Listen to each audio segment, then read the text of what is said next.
lupa di like and subscribe. Oh sudah. Sudah. Like and subscribe sudah. Sip. Kita mau mulainya beneran 6:30 kah, Bugem? Sudah. Ya, kita mulai ya. Yuk. Mulai. Saya ini sudah semua yang belum bergabung. Oke. Saya minta nanti Bu Christine bisa doa untuk doa pembuka ya. Tugas pertama. Silakan Bu. Mari kita satukan hati. Bapa di dalam surga, Allah yang Maha Kuasa, pencipta langit dan bumi dan seisinya. Engkau Allah yang Maha Kasih, Allah yang Maha Murah, Allah yang Maha segala-galanya. Kami mengucap syukur buat kasih-Mu, buat penyertaan-Mu yang sempurna dalam setiap hidup kami. Terima kasih Tuhan, jika kami ada sekarang ini, semua karena anugerah-Mu. Terima kasih Bapak, sebentar kami mau sharing, kami mau memuji, meninggikan nama-Mu. Terima kasih Bapak, urapi setiap kami Bapak, apa yang kami sharingkan, semua hanya untuk kemuliaan nama-Mu. Dan sebentar kami mau membuka sharing ini Bapak, semua dalam tangan kasih-Mu. Dalam nama Tuhan Yesus kami berdoa dan mengucap syukur. Haleluya. Amin. Amin. Terima kasih. Shalom Bapak Ibu yang dikasihi Tuhan. Ada sukacita malam hari ini? Puji Tuhan. Mari sebelum kita akan sharing bersama, kita akan naikkan pujian Mas MK.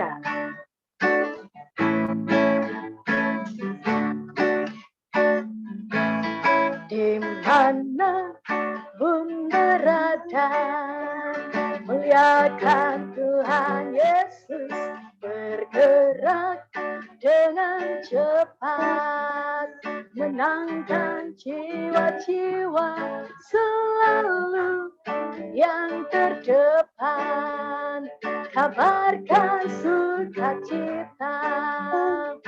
MK Diaspora Sejahtera. Sekali lagi. Di mana pun berada, muliakan Tuhan Yesus, bergerak dengan cepat, menangkan jiwa-jiwa selalu yang terdepan, kabarkan sukacita.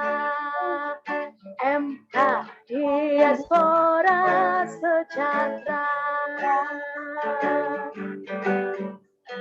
MK Diaspora Sejahtera.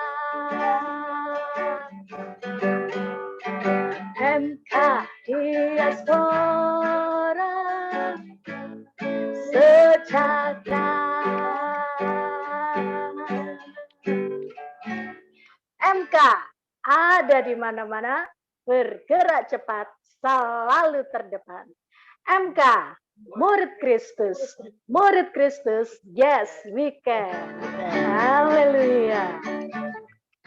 Mari kita satukan hati untuk kita memuji dan menyembah Tuhan. Karena hanya Yesus penolong yang setia dalam setiap musim kehidupan kita. Kasih Tuhan tak akan pernah berubah. Haleluya. Musim akan selalu berganti.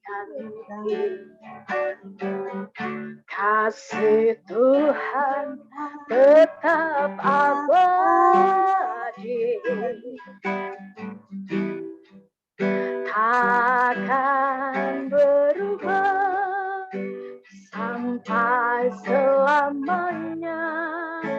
Ku tetap percaya, ku yakin Tuhan memberkati. Ku yakin Tuhan melindungi.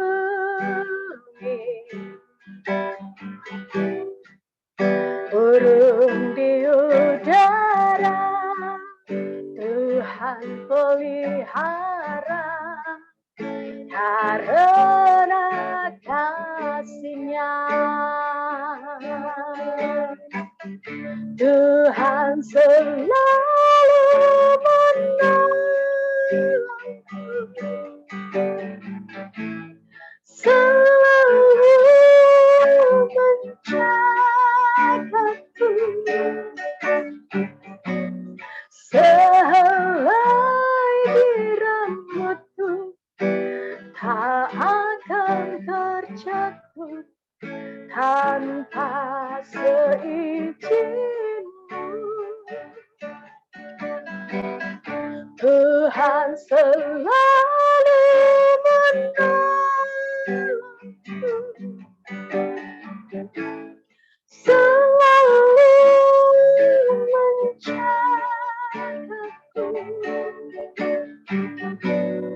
Dia menyanyikanku dan peliharaku seumur hidupku.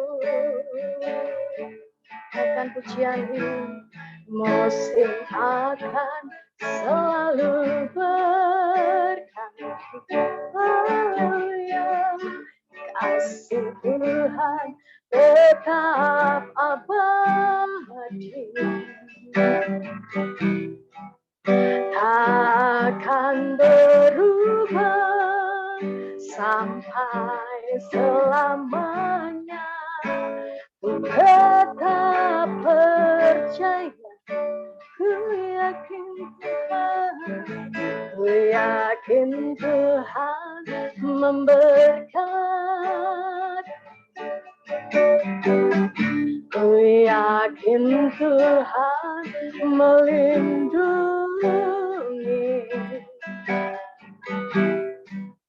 Burung di udara Tuhan pelihara karena kasih-Nya. Tuhan selalu menolongku, selalu menjagaku, sehelai di rambutku tak akan terjatuh tanpa seizin-Mu. Tuhan selalu menolongku, selalu menjagaku.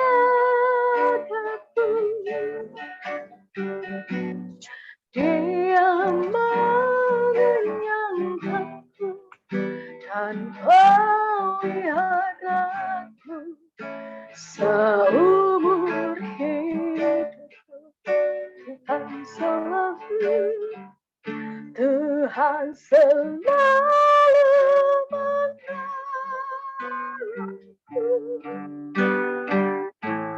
selalu menjagaku,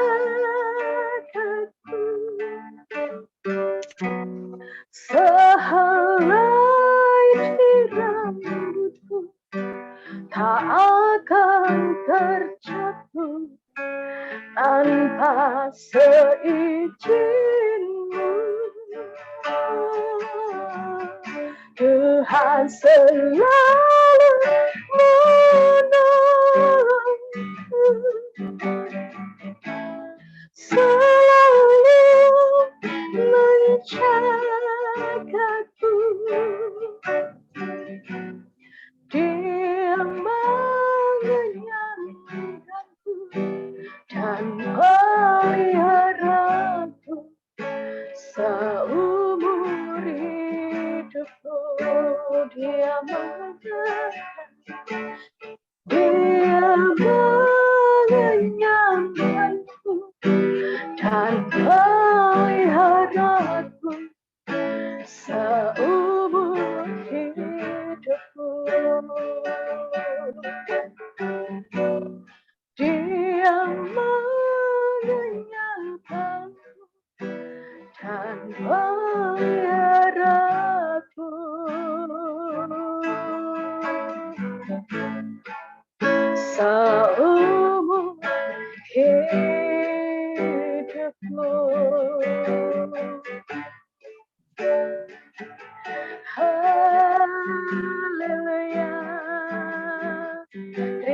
kasih Tuhan. Haleluya, syukur bagimu Yesus. Kau Allah yang setia, yang selalu menolongku. Kasih-Mu Tuhan tak pernah berubah, dulu sekarang dan selamanya. Kau Allah yang setia, yang selalu menolongku, yang selalu menjagaku. Yesus Tuhan, terima kasih. Ku yakin Kau selalu berhatiku. Ku yakin Tuhan selalu melindungi. Ku yakin Kau selalu menjaga. Yesus Tuhan, terima kasih. Kau penolong yang setia, yang selalu menjaga. Haleluya, terima kasih Tuhan. Akan Kau biarkan sehelai rambutku jatuh tanpa seizin-Mu, karena Kau Allah yang setia, yang selalu menolongku. Haleluya, terima kasih Tuhan. Kami bersyukur punya Allah seperti-Mu Yesus. Allah yang setia, yang tak pernah mengecewakan. Janji-Mu ya dan amin, firman-Mu kekal selamanya bagi kami Tuhan. Memberi kekuatan, memberi penghiburan. Terima kasih Yesus, Allah yang setia, Allah yang menolong. Terima kasih Tuhan. Terpujilah nama-Mu Yesus, beri haleluya. Terima kasih Tuhan, syukur bagi-Mu. Haleluya, kami tinggikan Kau Allah. Kau Allah Immanuel, tak pernah tinggalkan kami. Terima kasih Tuhan, di setiap musim kehidupan kami, Kau selalu ada menyertai. Dalam suka duka kami, Tuhan ada. Terima kasih Tuhan, terima kasih sebab Kau penolong yang setia. Tuhan selalu menolongku, selalu menjagaku.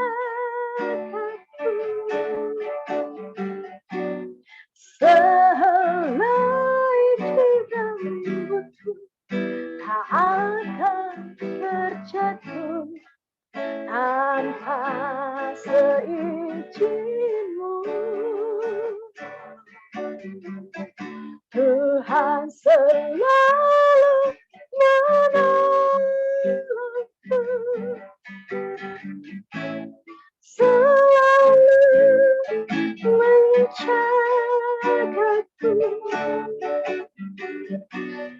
Dia menyenangkanku tanpa hadaku seumur hidupku.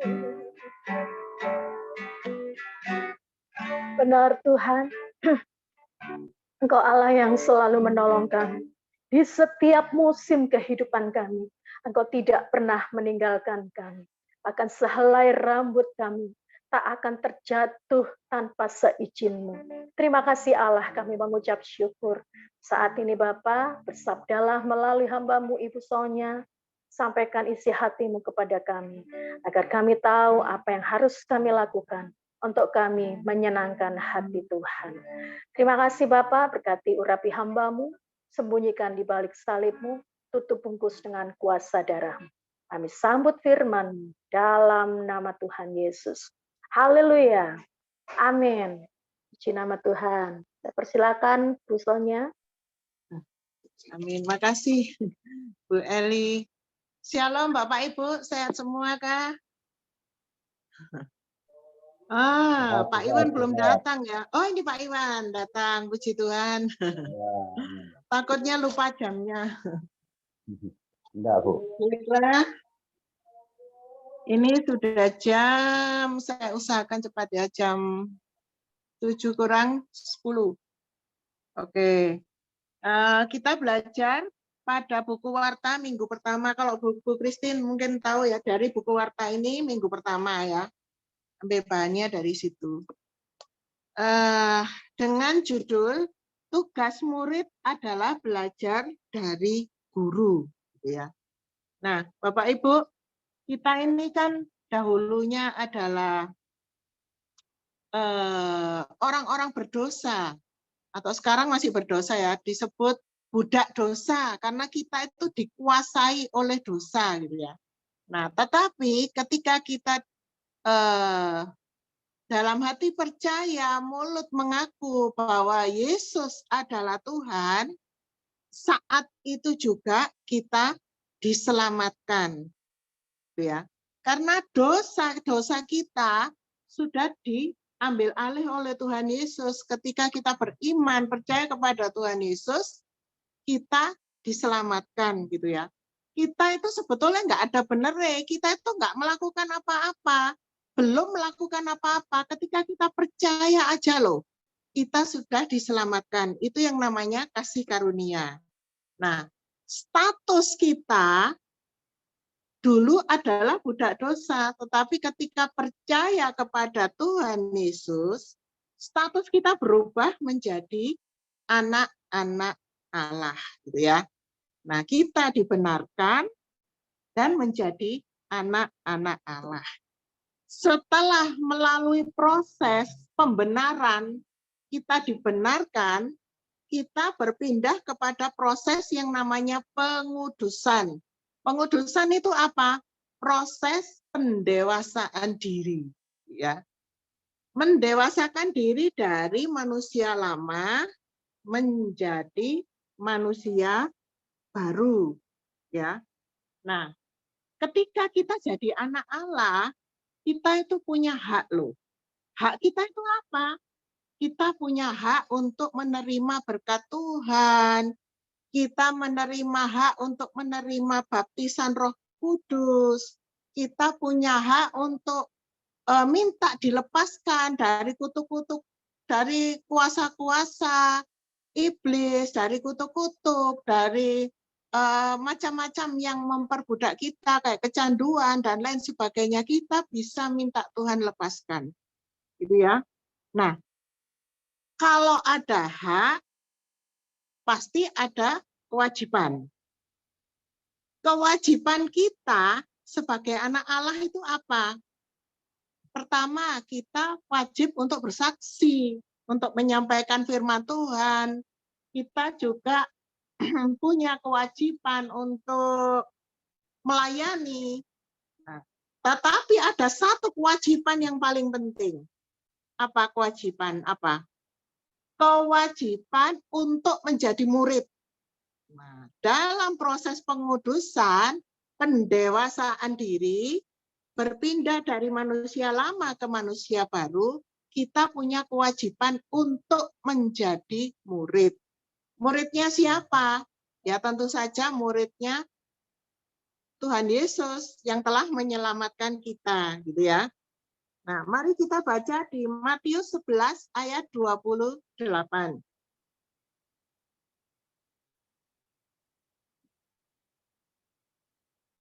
Bacakan ya. Marilah kepadaku semua yang letih lesu dan berbeban berat, aku akan memberikan kelegaan kepadamu. Terima kasih gitu ya. Yang dimaksud di sini adalah marilah kepadaku semua yang letih lesu dan beban berat. Ya, jadi Tuhan Yesus itu memberikan undangan terbuka. Undangan kepada siapa saja yang merasa letih, yang merasa lesu, yang punya banyak masalah gitu ya. Semua orang kan pasti punya masalah ya. Yang banyak masalah, yang lemes, pokoknya dalam keadaan rohaninya kacau, itu untuk datang kepada Tuhan Yesus gitu ya. Nah, perintah ini diberikan dulu ketika pada zamannya Yesus dulu untuk orang Yahudi juga. Kalau orang Yahudi waktu itu bukan karena masalah-masalah hidup aja. Mereka itu juga merasa terbeban berat karena dosanya. Kalau orang Yahudi itu kan menurut kepada hukum Taurat. Hukum Taurat itu ada 600 lebih. Kalau hari Sabat, keluar rumah tidak boleh bawa barang lebih dari 1 kilo. Nggak boleh jalan lewati 300 meter. Nggak boleh ini, nggak boleh ini, nggak boleh makan ini, nggak boleh itu. Semuanya peraturan-peraturan. Jadi mereka tuh berat karena apa? Loh, aku lek makan ini dosa. Loh, lek keluar lewat dari 300 meter dosa. Loh, ini dosa. Loh, ini dosa. Jadi mereka tuh merasa beban itu berat sekali. Karena hukum Taurat itu, kalau gagal satu berarti gagal semuanya. Jadi sebagai manusia itu gak mungkin selamat kan, karena hukum Taurat itu kan dihakimi menurut perbuatan. Gak mungkin ada orang yang selamat. Saking bebannya itu, beratnya itu karena peraturan itu. Karena itu Tuhan Yesus bilang gini, marilah semua yang letih lesu dan berbeban berat, aku akan memberikan kelegaan kepadamu. Jadi orang-orang yang punya masalah sedikit, masalah berat, termasuk masalah dosa-dosa ini, Tuhan akan memberikan kelegaan. Dengan cara apa? Tuhan Yesus kan menggenapi hukum Taurat. Tuhan Yesus mati di atas kayu salib, terus dia bilang, sudah selesai. Sudah selesai. Dosa-dosamu yang berat, beban-beban itu semua sudah selesai, diselesaikan oleh Tuhan Yesus. Aman, wes kamu semua aman gitu ya. Sepertinya itu seperti itu gitu ya. Yang punya beban berat, yang punya beban dosa-dosa tadi aman gitu ya. Kita lanjutkan ke ayat 29.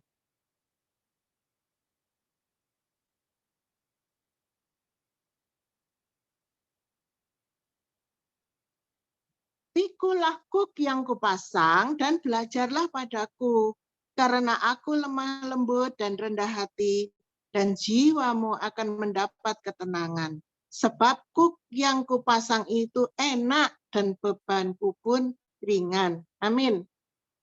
Nah, setelah kita dibebaskan dari dosa yang berat-berat tadi, sama Tuhan ditambahi beban yang namanya kuk gitu ya. Kuk. Bapak Ibu tahu kuk? Itu kalau lihat di sawah, kalau di Bali banyak ya, sawah itu ada kerbau sama kerbau terus digandeng sama kayu. Di tengah-tengahnya kerbau itu kan ada kayu dipasang. Jadi kerbau dua itu bisa jalan beriringan. Kerbaunya nggak boleh besar, nggak boleh kecil satunya. Jadi harus sepadan gitu ya, dikasih kayu. Digandeng supaya bisa membajak sawah gitu ya. Nah, itu yang dimaksud adalah kuk itu. Secara harfiahnya itu ya. Kuk itu sebetulnya bicara tentang campur tangan Tuhan melalui aturan-aturan yang diberikan oleh Tuhan gitu ya. Tetapi meskipun kita diberikan beban, kita diberikan pengaturan oleh Tuhan, jangan khawatir. Soalnya Tuhan bilang apa? Pikulah kuk yang kupasang dan belajarlah kepadaku, karena aku lemah lembut dan rendah hati gitu ya. Jadi beban yang dipasang Tuhan, kuknya itu ringan, nggak berat. Nah, kenapa kita sudah bebas dari dosa, tapi kok dipasangi kuk? Kenapa? Nah, soalnya sifat manusia itu ya, lek dikasih kebebasan, wah aku merdeka, aku bebas dari dosa, aman wis sekarang. Sekali selamat tetap selamat, wis bebas berbuat apa aja. Itu. Jadi akhirnya keselamatan itu bisa hilang. Nah, Tuhan Yesus itu enggak mau kita seperti itu, enggak mau kita menyimpang ke kanan, ke kiri, saenake dhewe. Nanti akhirnya apa? Akhirnya kita binasa kan? Sudah percuma Tuhan Yesus datang ke dunia disalib. Setelah itu, setelah kita diselamatkan, tetap aja blakrak ke kanan, ke kiri, akhirnya enggak selamat juga. Nah, karena itu pikulah kuk yang kupasang gitu ya. Jadi pengaturan-pengaturan yang diberikan Tuhan Yesus kepada kita itu pengaturan yang enak, yang tidak berat seperti hukum Taurat, tapi membuat kita ini tidak berjalan kemana-mana. Kita tetap berjalan di jalannya Tuhan. Dan akhirnya jalan itu pasti menuju kepada keselamatan, damai sejahtera, bersama-sama dengan Tuhan tadi gitu ya. Pikulah kuk yang kupasang dan belajarlah kepadaku gitu ya. Nah, kalau manusia ini nggak dituntun, ya nggak tunduk pada pimpinan Roh Kudus, ya pasti kita akan lebih banyak menuruti keinginan-keinginan daging gitu ya. Jadi melalui kuk ini Tuhan mengajar kita untuk taat kepada Tuhan. Jadi tetap ada respon. Meskipun dipasangi kuk, gitu ada pengaturan-pengaturan. Kalau kita tidak taat, ya percuma. Ya berarti kita melakukan kemauannya sendiri, kita kan punya kehendak bebas gitu ya. Tapi Tuhan bilang dengan lemah lembut, rendah hati, kita akan mendapat ketenangan gitu ya, ada pilihannya. Nah, kita baca di kitab Yunus dulu, kitab Yunus 1 ayat 9. Nah, ini kitab ini barusan kita baca ya. Sahutnya kepada mereka, aku seorang Ibrani, aku takut akan Tuhan, Allah yang empunya langit yang telah menjadikan lautan dan daratan. Gitu Yunus ya. Dengan gagah dia bilang, aku ini loh orang Ibrani, aku takut sama Tuhan. Kita sudah baca ya berapa waktu lalu ya. Aku takut sama Tuhan gitu ya. Tapi ketika Tuhan suruh dia, Yunus pergi ke Niniwe. Niniwe itu kan manusia-manusia ciptaan Tuhan sama kayak Yunus. Jadi Tuhan mengasihi orang-orang Niniwe yang jahat-jahat itu. Loh, Yunus sih gak mau, gak taat sama Tuhan. Duh, ngapain aku menyampaikan firman ke Niniwe gitu ya. Ada hamba Tuhan bilang, tapi di Alkitab nggak ada. Jadi menyelidiki, ternyata Niniwe ini jahat dan menindas bangsanya Yunus ini. Dan bahkan orang tuanya itu loh dibunuh. Orang tuanya Yunus ini dibunuh oleh orang Niniwe. Makanya dia tuh benci sama orang Niniwe. Duh, kok aku disuruh nyampe firman di sana? Gak mau dia, kabur, pergi ke Tarsis. Nah, pergi dia ke Tarsis. Padahal dia tadi bilang apa? Aku orang Ibrani, aku takut pada Tuhan gitu ya. Tetapi dia malah kabur, disuruh Tuhan kabur. Nah, pada saat itu Tuhan mengikatkan kuk sama dia. Kuknya apa? Dia diceburkan ke laut, dimakan oleh ikan hiu. Nah, di sana dia mondok 3 hari di dalam ikan hiu itu ya. Mondok dia belajar. Oh iya ya, jadi dia merenungkan kesalahannya gitu ya. Aku ini loh jadi selamatkan Tuhan, aku ini milik Tuhan. Lah kok disuruh Tuhan pergi ke sana, kok aku gak mau. Lah untung ini tadi Tuhan kirim ikan hiu. Aku mikir-mikir ikan hiu apa ya? Orang bisa masuk ke perutnya tapi orang gak mati gitu ya.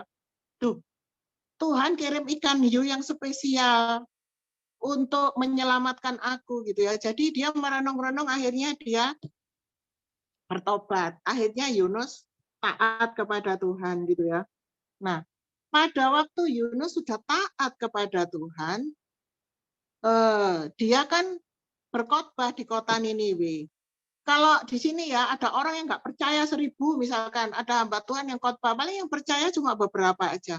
Tapi ini sak kota Niniwe, kita udah baca, sak kota bertobat, bahkan termasuk rajanya itu bertobat, diselamatkan oleh Tuhan.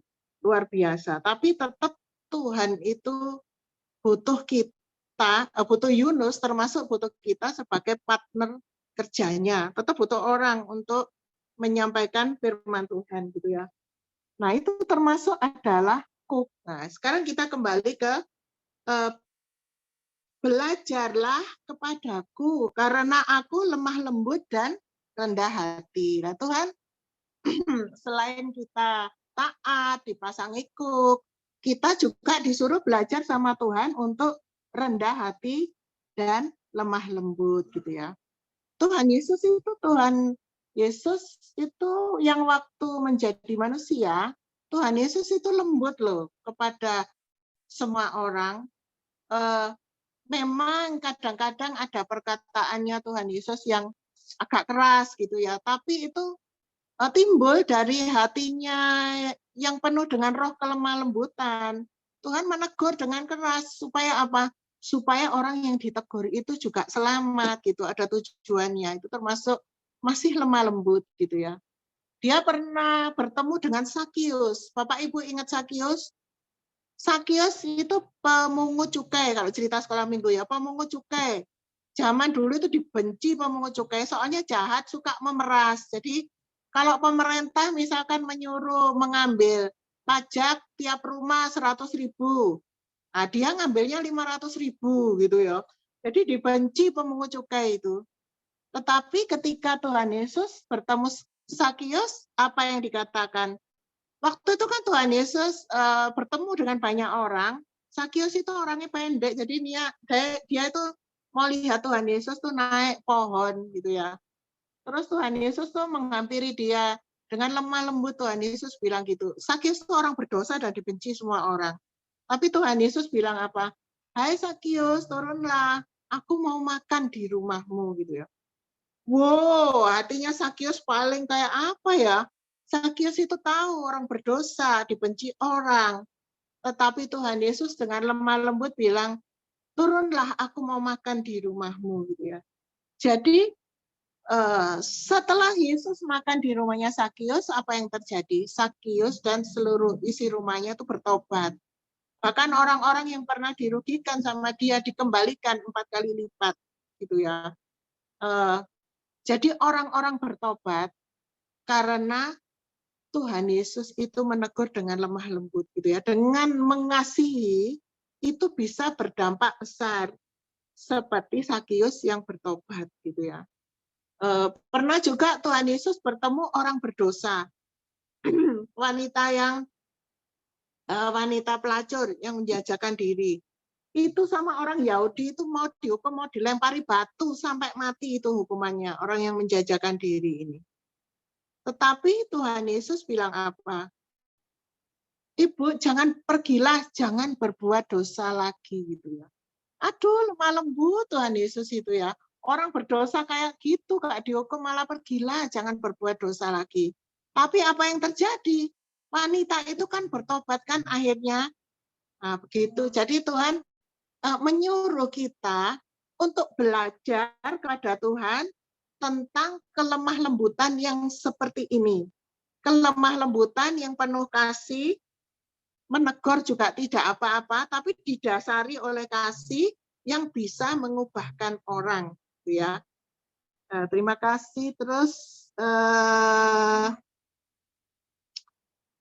Tuhan Yesus juga rendah hati ya. Belajarlah kepadaku karena aku lemah lembut dan rendah hati supaya jiwamu mendapatkan ketenangan gitu ya. Tuhan Yesus itu rendah hatinya itu rendah hati banget sudah. Kita nggak akan bisa menemukan kerendah hatian yang seperti itu lagi. Nah Tuhan Yesus itu kan Tuhan yang menciptakan manusia. Loh, Tuhan itu loh bisa datang ke dunia loh, mau menolong ciptaan. Kita tuh manusia ciptaan loh, disebul gini aja wis mati kabeh, wis hilang kayak debu. Nah, tapi Tuhan tuh lihat kita mau binasa, turun loh bergegas ke dunia untuk menyelamatkan kita. Kita manusia ciptaan loh, padahal bisa diselamatkan oleh Tuhan dengan kerendah hatiannya yang sempurna. Mana ada Tuhan mau turun ke dunia atau dewa atau Tuhan-Tuhannya orang lain yang rendah hati seperti itu. Di dunia itu juga nggak enak. Dia dibully, dimusuhi, diuber-uber mau dibunuh, disiksa, dicemooh, bahkan akhirnya disalib. Seperti kayak penjahat-penjahat yang lain gitu kan. Betapa rendah hatinya Tuhan kita. Tuhan Yesus bilang, belajarlah kepadaku, karena aku lemah lembut dan rendah hati. Jadi di sini clear ya, bahwa standar lemah lembut dan rendah hati adalah standarnya Tuhan Yesus. Wes tinggi banget gitu kalau kita mau belajar gitu ya. Jadi Bapak Ibu, pada di buku Warta ini yang kedua, kita juga diajari untuk belajar dari pengajaran Tuhan Yesus. Nah, pengajaran ini kita dapat pelajari dari firman Tuhan. Karena itu kita membaca firman Tuhan setiap hari gitu ya. Baca firman Tuhan itu ngerti gak ngerti dibaca aja wis. Nanti kayak apa? Kayak kita punya, misalkan kita punya keranjang kotor ini ya. Kalau dikucuri air, firman Tuhan itu seperti itu. Dikucuri air terus-menerus, lama-lama ini juga bersih ini keranjang kotor, meskipun nggak dicuci, nggak diapa, lama-lama bersih. Gitu ya. Seperti itu, nanti hati kita ngerti gak ngerti firman, nanti Roh Kudus pasti akan menolong, membuat kita akan mendapatkan hikmat gitu ya. Jadi lama-lama kita akan memahami dan mengenal Tuhan dengan lebih baik lagi gitu ya. Kita sebagai murid sekarang, karena kita masuk proses pengudusan, berarti kita statusnya tambah satu lagi, selain anak Allah juga murid Kristus gitu ya. Jadi kita tiap Selasa itu kan kumpul kayak gini. Untuk apa? Untuk belajar, sama-sama belajar. Bukan saya yang ngajari. Firman Tuhan yang ngajari, kita sama-sama belajar. Karena kita ini murid. Nah, murid wajib belajar kepada gurunya, yaitu Tuhan Yesus. Gitu ya. Mari Bapak Ibu, kita saling mendoakan gitu ya, supaya hidup kita ini bisa berdampak dan juga berbuah gitu ya. Kalau kita melihat kisah-kisah Tuhan Yesus, kita itu suka kagum, suka terpesona. Aduh, Tuhan kok turun ke dunia. Kita kagum, kita terpesona, luar biasa Tuhan kita itu ya. Tapi nggak boleh berhenti sampai gitu ya. Karena kita sebagai murid nggak boleh cuma terpesona sama guru gitu ya. Kita harus belajar kepada guru kita supaya kita pun bisa seperti dia. Tentu saja melalui proses belajar seperti dia, melalui teladannya, melalui pengajarannya, kita belajar seperti dia. Ya. Sempurna belum, tapi berubah pasti. Gitu ya. Terima kasih. Tuhan Yesus memberkati. Saya nggak pajangkan 20 menit. Tuhan. Sekarang kita akan mulai sharingnya. Sharing yang pertama.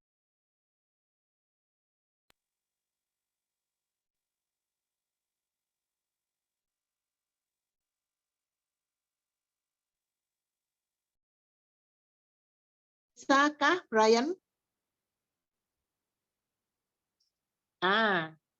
Pinter Brian. Sebagai murid Kristus, teladan apa yang sudah kita contoh dengan mengenalnya? Contoh kelemah lembutannya, kerendah hatiannya. Silakan.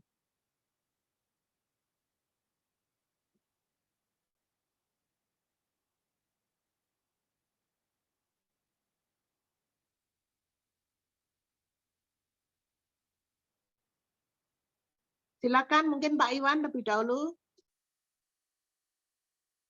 Sharing yang pertama. Teladan apa yang sudah kita contoh? Teladan daripada Tuhan Yesus, bisa kelemah lembutannya, bisa kerendah hatiannya, atau mungkin yang lain. Apa yang kita teladani dari Tuhan Yesus? Kalau saya meneladani Tuhan Yesus itu dari mengasihi. saya coba, ya saya ini masih cara belajar untuk mengasihi. Mengasihi, Bu. Oh ya, mengasihi ya. Mengasihi Itu kepada teladan. mengasihi kepada yang sekitar ya, sesama dulu. mengasihi sesama gitu ya. Jadi ya, yang pertama saya lakukan ya mengasihi orang-orang yang terdekat dulu, Bu. Saya coba untuk mengasihi. Ya. Mengasihi orang-orang di sekitar gitu ya. Sekitar dulu. Nah. Itu menjadi teladan. Ya. Makasih Pak Iwan. Jadi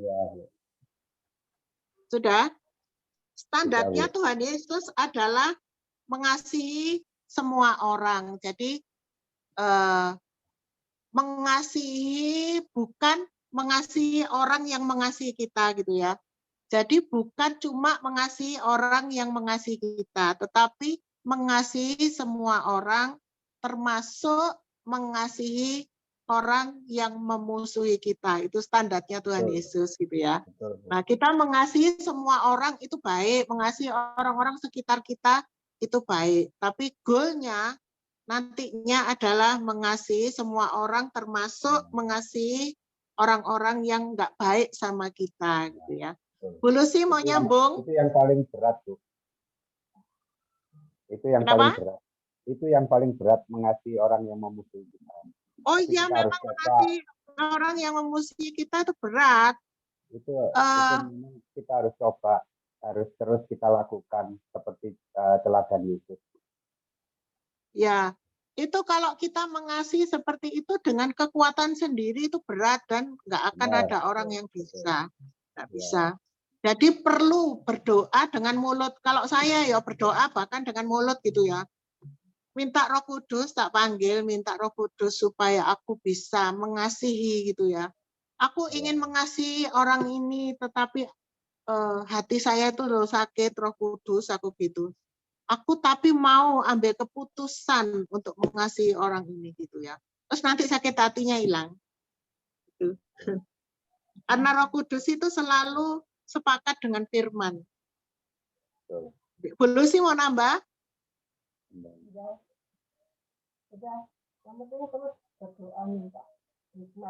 Minta kekuatan. Kenapa? Oh, perbuatan.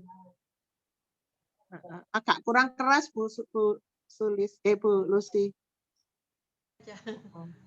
Mungkin nggak usah pakai ini, lebih keras. Nggak pakai apa headset? Coba nggak pakai headset, mungkin lebih keras. Coba Bu Lucy ngomong. Coba Bu Lucy ngomong sekarang. Nggak usah pakai headset. Oh, nggak bisa dengar ya? Nggak bisa. Oh ya, itu agak keras ini. Keras.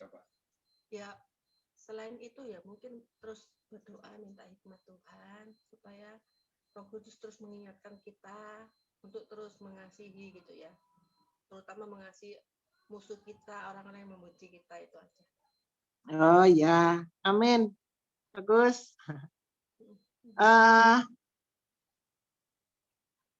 Mbak Erna mungkin mau menambahkan, Mbak Erna.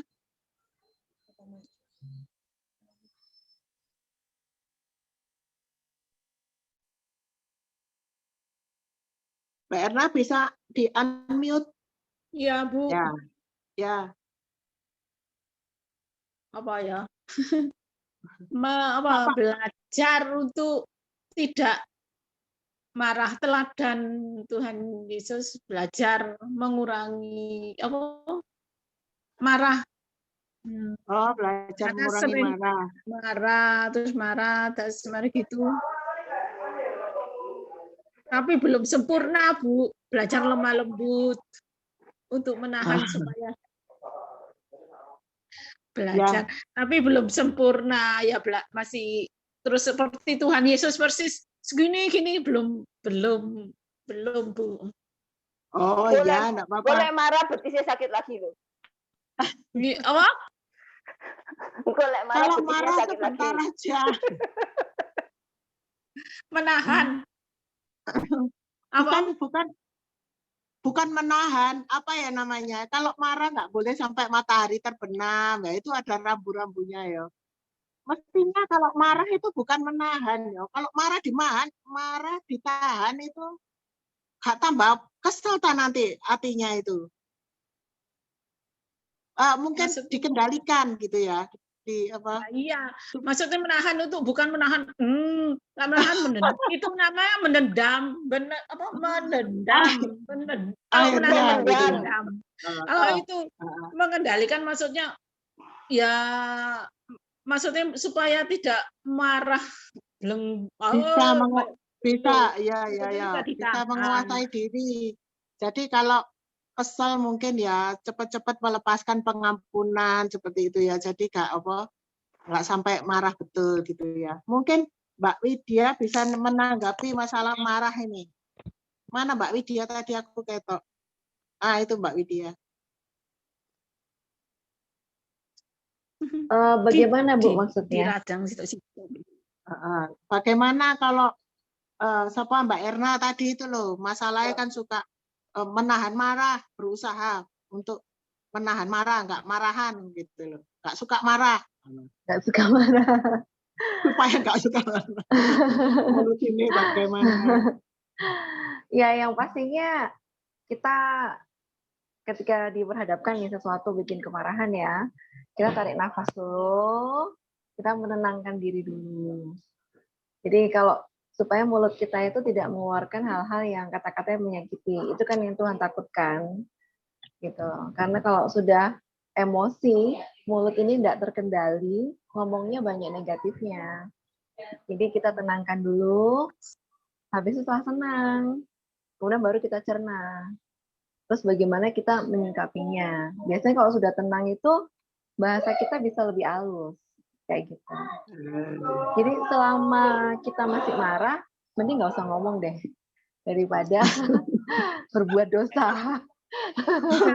Berarti ya ditahan. Ya, bisa ditahan. Jadi menenangkan diri dulu.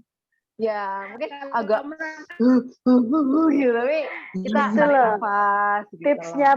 Tipsnya Bu Gem itu lo bisa dipakai. Diam 1 hari. Jangan langsung ngomong. Iya, Pasti jadi berhasil. Menene lali wes, Kak marah bisa. Itu berhasil itu tipsnya. Menene lali aja ya Blay. Praktekkan itu coba. Besok sudah nggak ada yang memendam tadi itu nggak ada sudah. Pulang ya. Tapi Buli seeleng ya pupuku itu.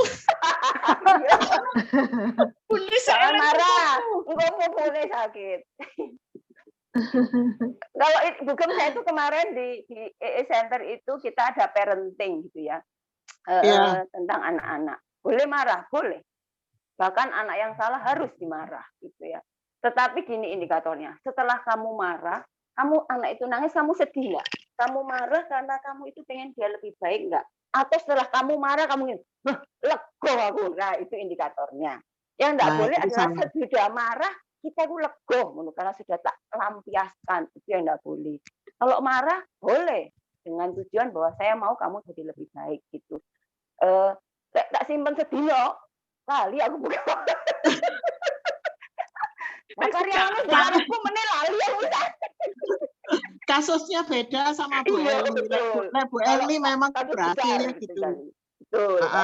Jadi yang di parenting tadi ya sama kayak yang tadi bilang saya, Tuhan Yesus seperti itu. Tuhan Yesus kadang-kadang keras, kadang-kadang pun marah. Tetapi itu timbul dari hatinya yang lemah lembut, yang menginginkan supaya manusia itu selamat. Yang dimarahi tadi supaya jalannya nggak salah. Jadi ya marah, tapi timbul dari hatinya yang lemah lembut, yang menginginkan orang lain selamat. Seperti itu pada anak juga seperti itu. Mestinya Tuhan Yesus juga sama orang yang gitu. Karena mengasihi gitu ya Bu ya? Ya, karena mengasihi. Kalau nggak dimarahi kan nggak ngerti gitu kan.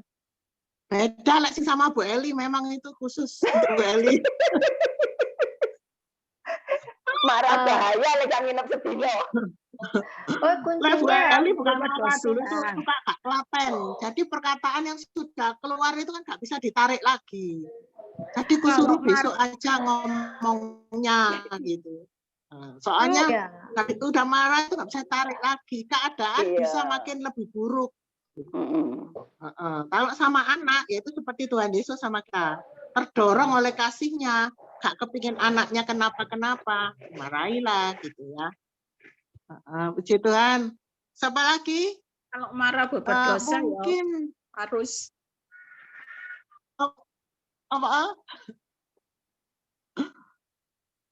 apa Mbak En? Apa Mbak Er? Silang Mbak. pedot-pedot Bu. Kak, wis ndak kenapa Mbak Er? Oh ya Kalau makanya Mbak marah- Erna tak panggil dulu takut pedot. Kalau marah berbuat kenapa? dosa ya harus dibilangi kalau dimarahi, tapi ya Iya. Kalau berbuat dosa pelanggaran firman Tuhan ya harus Dimarahi ngono ya. dimarahi, Harus tapi ditegur, dimarahi secara dengan kasih. Jadi nggak setiap orang bisa disamakan. Kayak Tuhan Yesus negor siapa? iya Bu. Sakius kan tabah dengan lemah lembut ya. Enak padahal orang berdosa, Sakius turunlah, aku mau makan di rumahmu, enak ya. Tapi setelah itu dampaknya sekeluarga bertobat gitu. Mungkin beda-beda kasus. Kalau sama anak harus dimarahi, tapi anak nggak akan dendam soalnya udah tahu karakter kita kan. Itu ibu pasti sayang. Siapa lagi? Bu Christine mungkin mau menambahkan atau mau sharing juga boleh, bertanya juga boleh.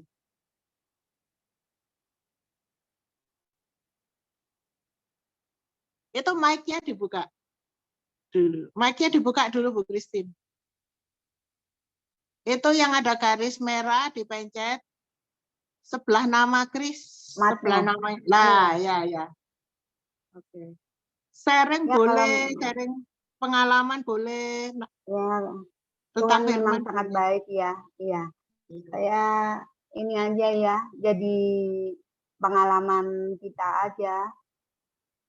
Jadi kita untuk teladan, apa Karmin tadi terapkan dalam kehidupan sehari-hari, keteladanan jadi Teladan dari Tuhan Yesus. iya, keteladannya penuh belas kasihan. Jadi kita setiap melihat orang gitu rasanya aduh kok ini belum diselamatkan, bagaimana saya bisa menyelamatkan ini dah, penuh dengan belas kasihan, dengan kesabaran, sampai kita membimbing seseorang bisa sampai berjalan bersama kita, bisa satu visi satu misi untuk menuju ke Tuhan. Nah ini yang sekarang saya jalani ini, saya di sekitar saya terutama di keluarga saya ya, saya bisa membimbing keluarga saya dan saya pun belajar bagaimana untuk berbelas kasihan, bagaimana untuk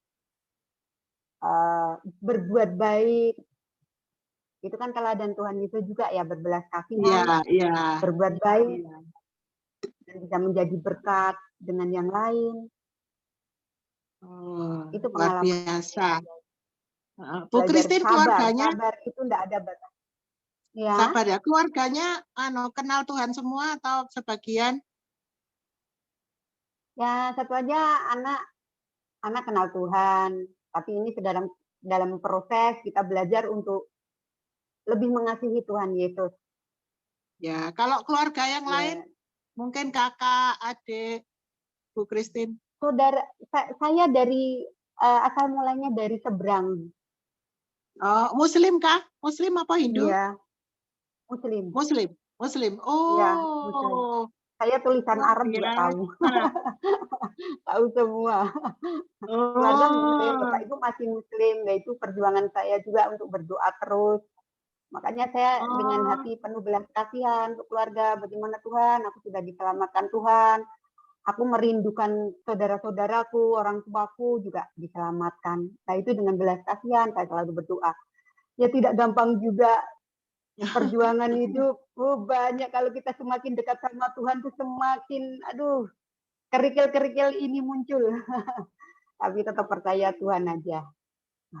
Ya, tidak akan melebihi kemampuan.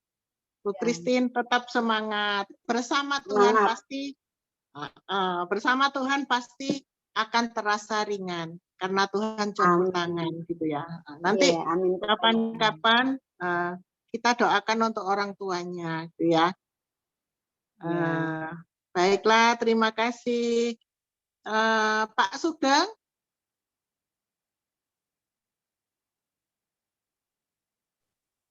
Wah, yang ditunggu-tunggu sudah tiba. Kayak dulu loh Pak Sugeng dulu apa suka memberi apa namanya itu? Oh, pasti aku bahasanya kok lupa. Aku masih ingat Pak Sugeng ngomong keselamatan, cerita sama Pak Aliong. Keselamatan tuh kayak kita udah dikasih karcis, tapi belum selamat betul, belum jalan ke tempat bioskopnya kayak itu. Itu namanya apa? Ilustrasi. Oh, analogi ya Pak Sugeng. Analogi, ilustrasi.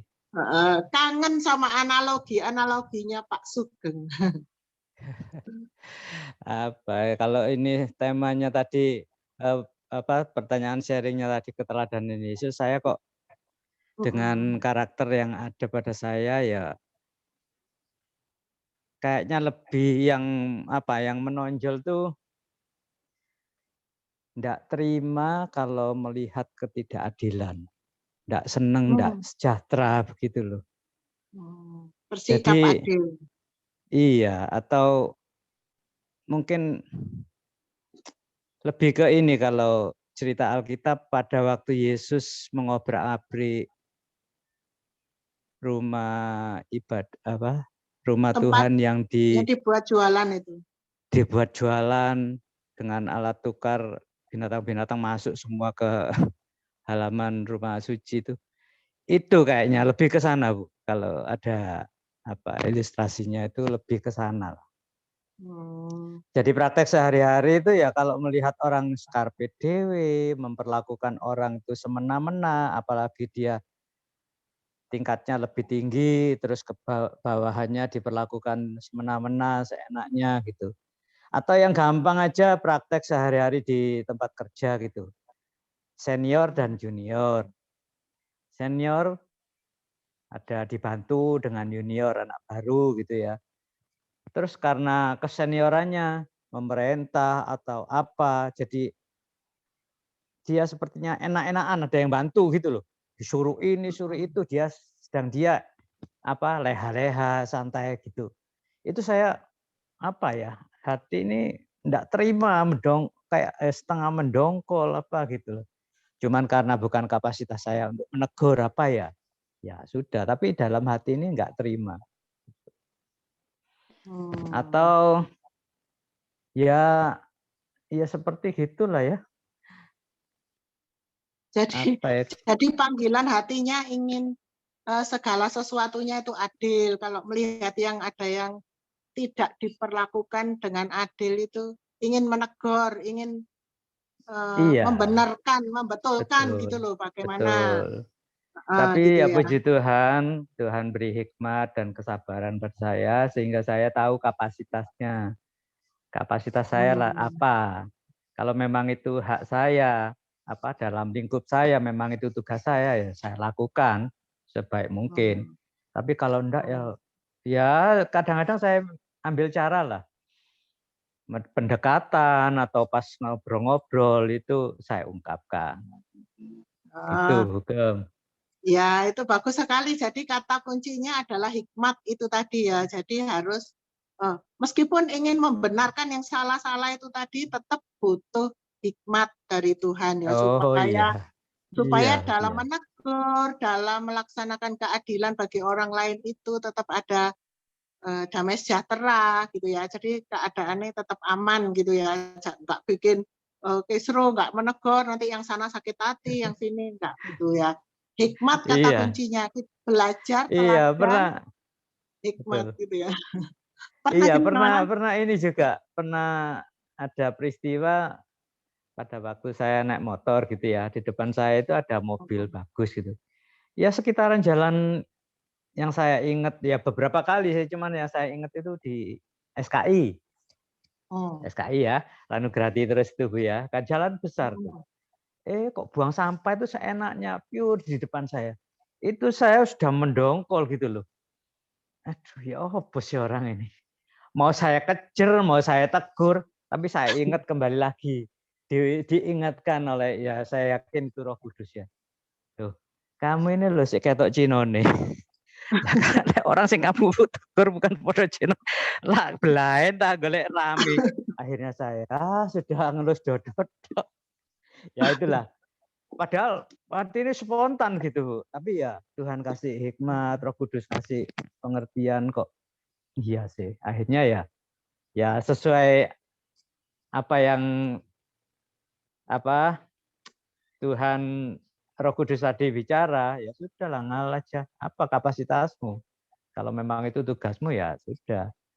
Ya akhirnya sudah lewat gitu aja, Bu. Gitu, Bu.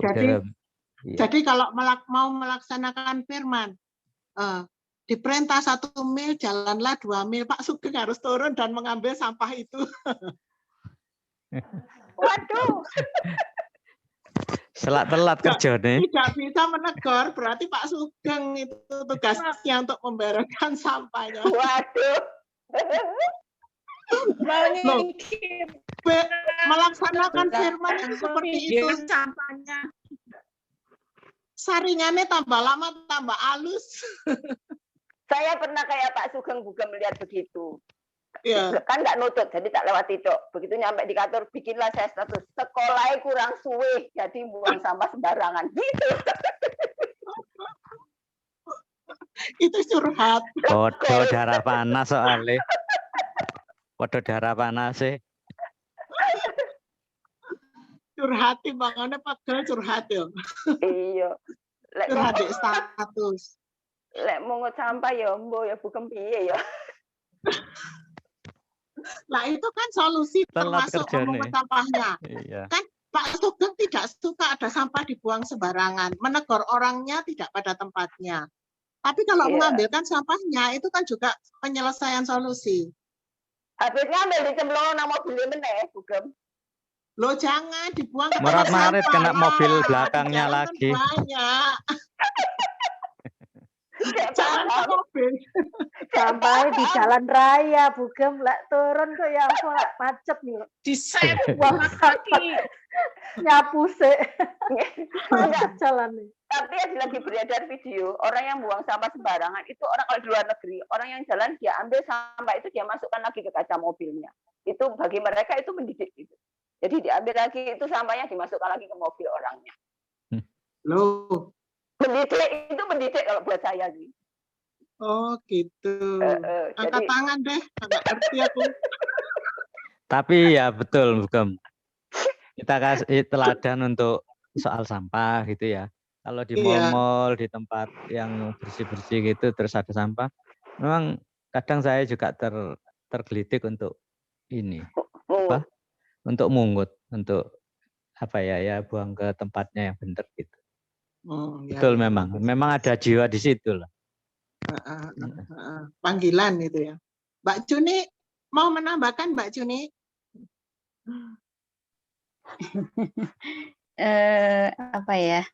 Sebagai murid Kristus, teladan apa yang sudah kita contoh dengan mengenalnya ya. Karena Tuhan Yesus itu adalah idola saya ya.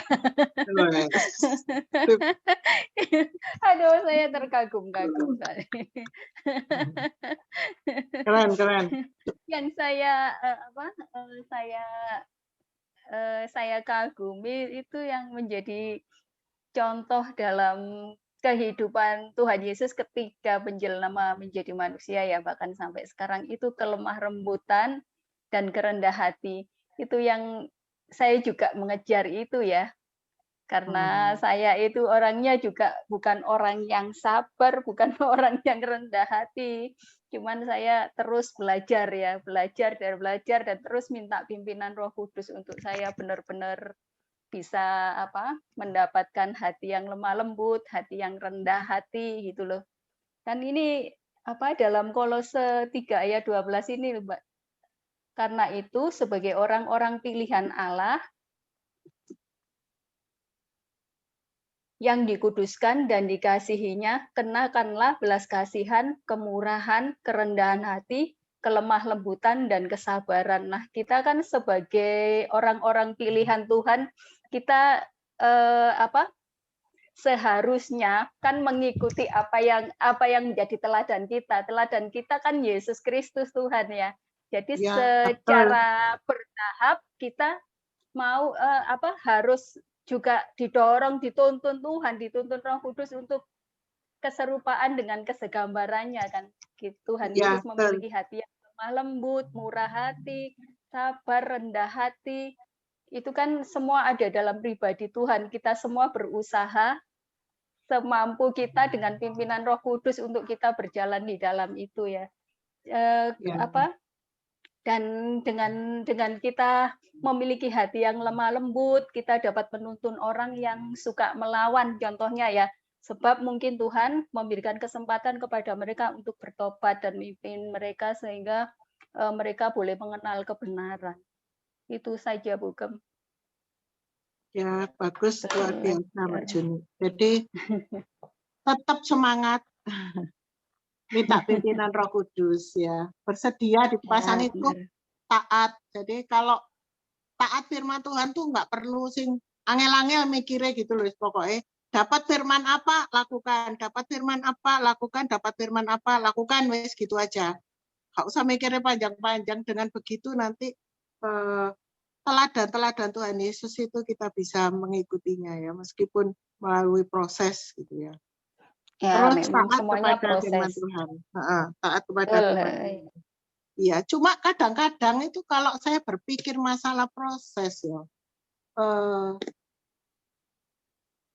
karena daging lemah, roh penurut daging lemah. Roh itu penurut daging lemah. Kadang-kadang kok kita jadi males loh jadian. Apalagi dengar Pak Angga ngomong ini semua proses, sumpah kon. Soalnya kan proses. Kalau aku belum seperti itu gak apa-apa.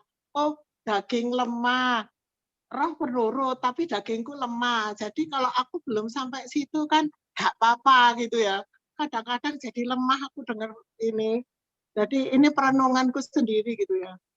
Proses ya, tapi kok jadi lemah tambahan gitu ya. Jadi kita harus mengikuti koyo loh. Ini perenunganku sendiri.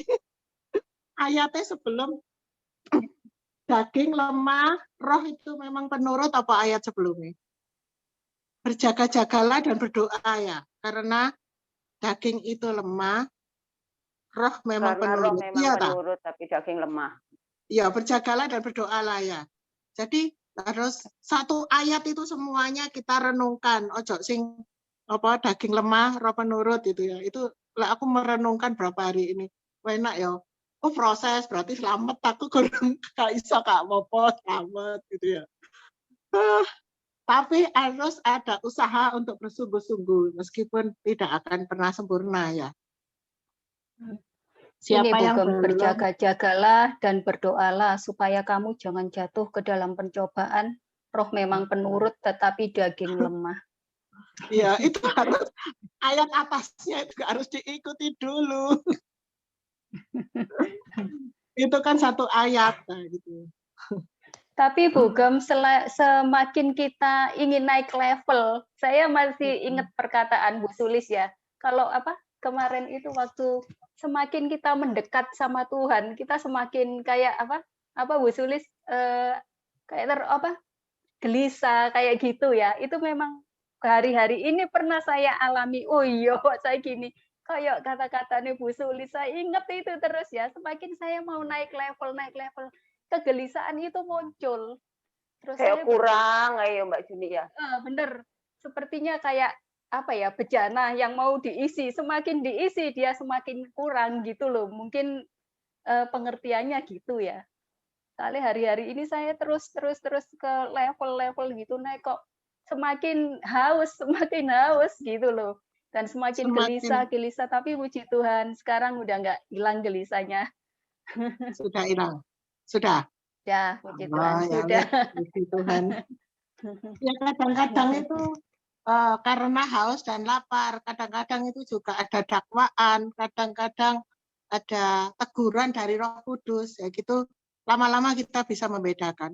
Hati gelisah itu kadang-kadang intimidasi dari iblis, bisa juga karena teguran Roh Kudus. Itu hati-hati membedakannya. Gitu. Bu Eli mau menambahkan? Ya, menambahkan sedikit tentang kalau aku sih semuanya teladan Yesus itu adalah proses ya. Kita nggak bisa bilang aku sudah melakukan ini, sementara kita masih jatuh bangun. Seperti yang Bugem katakan tadi, roh penurut tapi daging lemah. Akhirnya terus kalau dibilang proses, wes gak tertuduh lagi.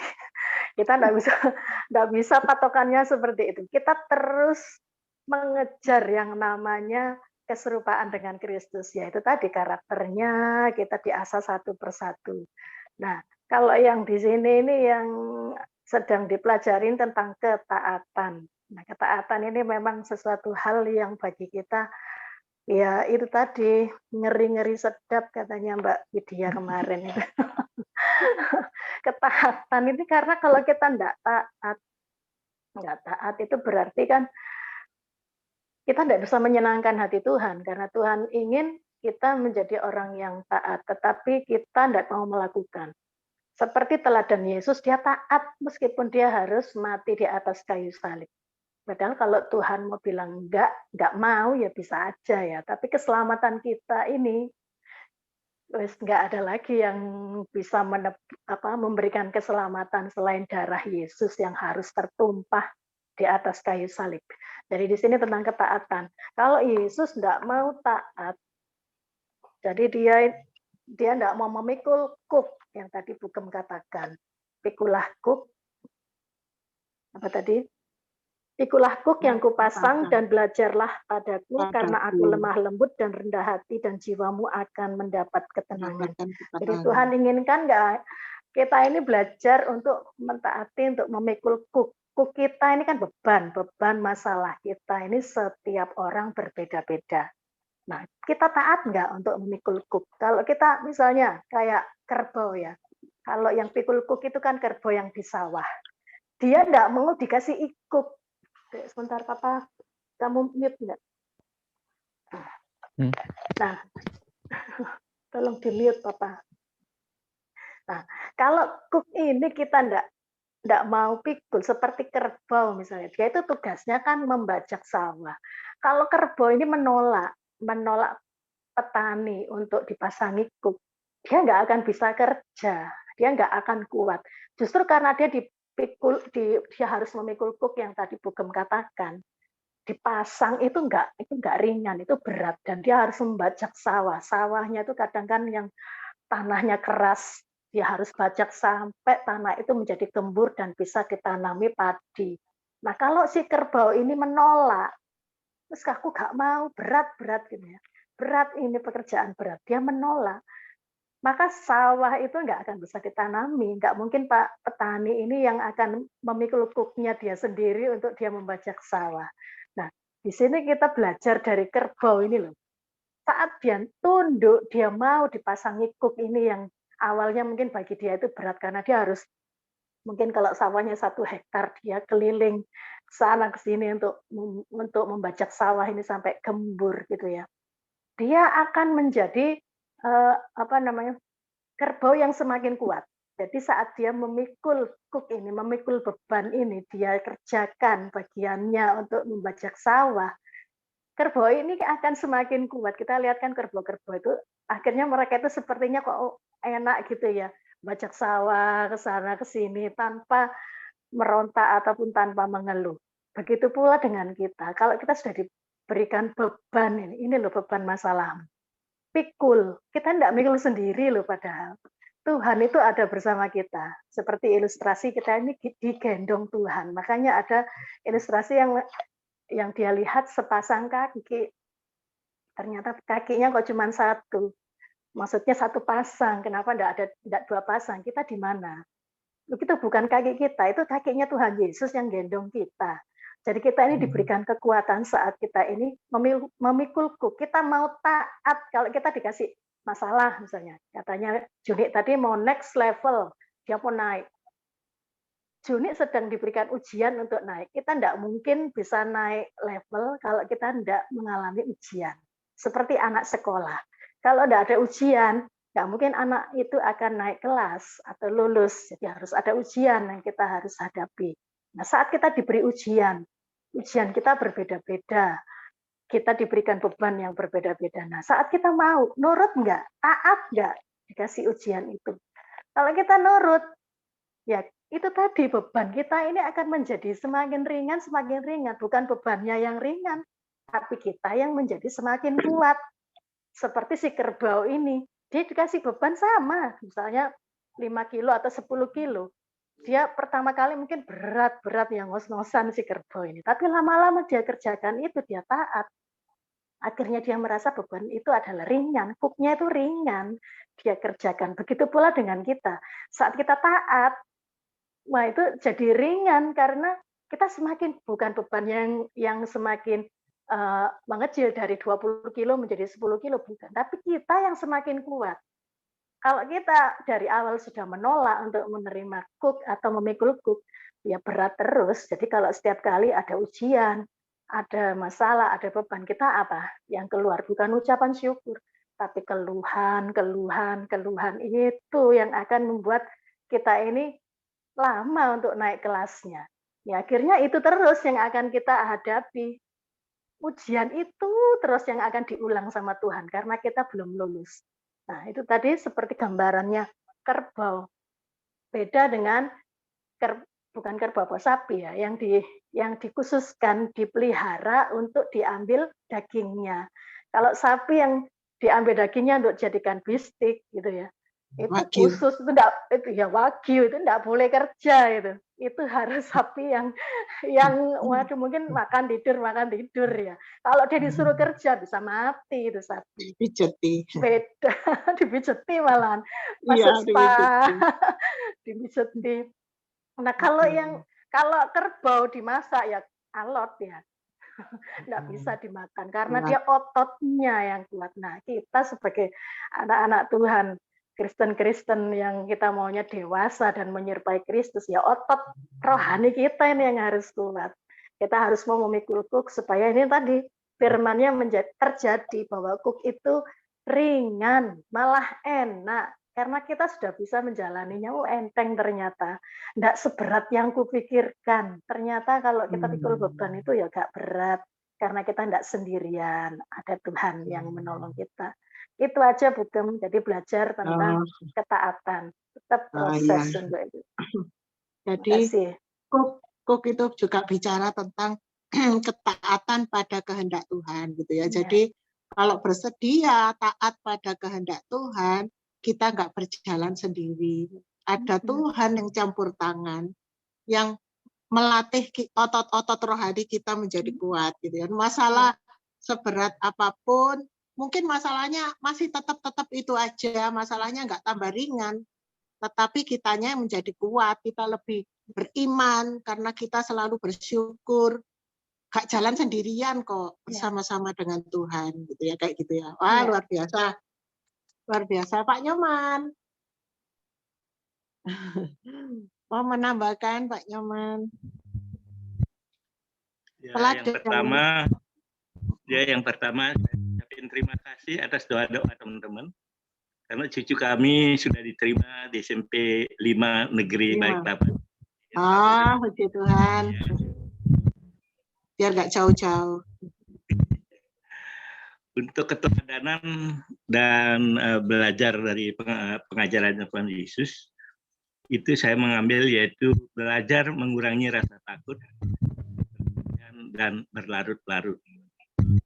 Itu begini, kita sering dilanda rasa takut oleh berbagai hal atau banyak situasi-situasi yang ada. Badai persoalan mendera kita dan kita merasa Yesus begitu jauh. Takut termasuk emosi dasar seperti halnya kebahagiaan, kesedihan, dan kemarahan. Rasa takut dalam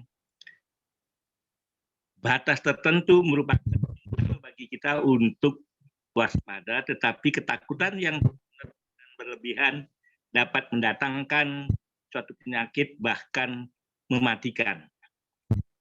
Iman adalah penangkal ketakutan berlebihan. Iman adalah yakin bahwa Allah memegang kendali atas segala sesuatu yang terjadi dalam hidup kita dan bahwa kita dapat bergantung hanya kepadanya. Jangan takut, adalah pesan Tuhan yang lebih dari 300 kali yang disebutkan di dalam Alkitab.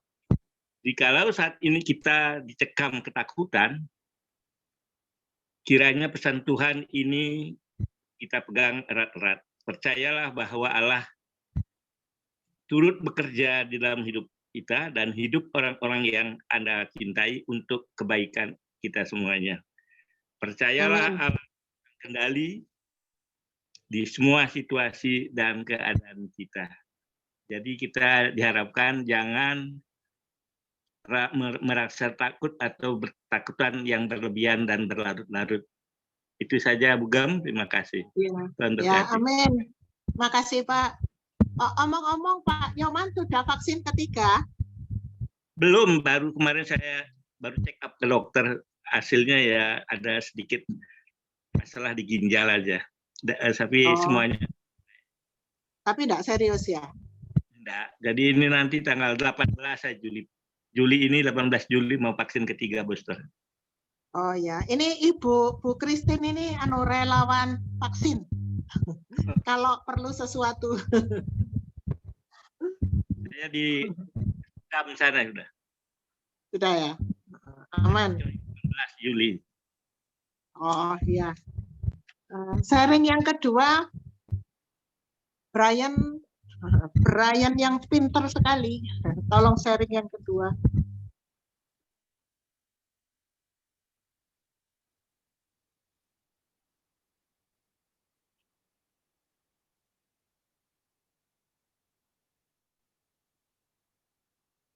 Sebagai murid Kristus, pengajaran apa yang sudah kita terapkan? Ya, contohnya mengampuni, mengasihi, melayani, dan lain sebagainya. Gitu ya. Pengajaran yang kita dapat dari Tuhan Yesus melalui firman, apa yang kita sudah terapkan, atau mungkin ada kesulitan pengajaran yang bagaimana.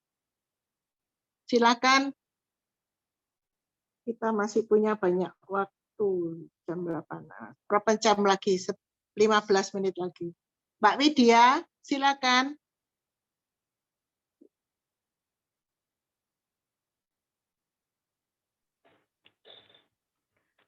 Pelajaran ya Bu. Salah satunya itu pengajaran ya. Salah satunya itu saya suka yang tadi Bu Eli sampaikan, sebuah ketaatan.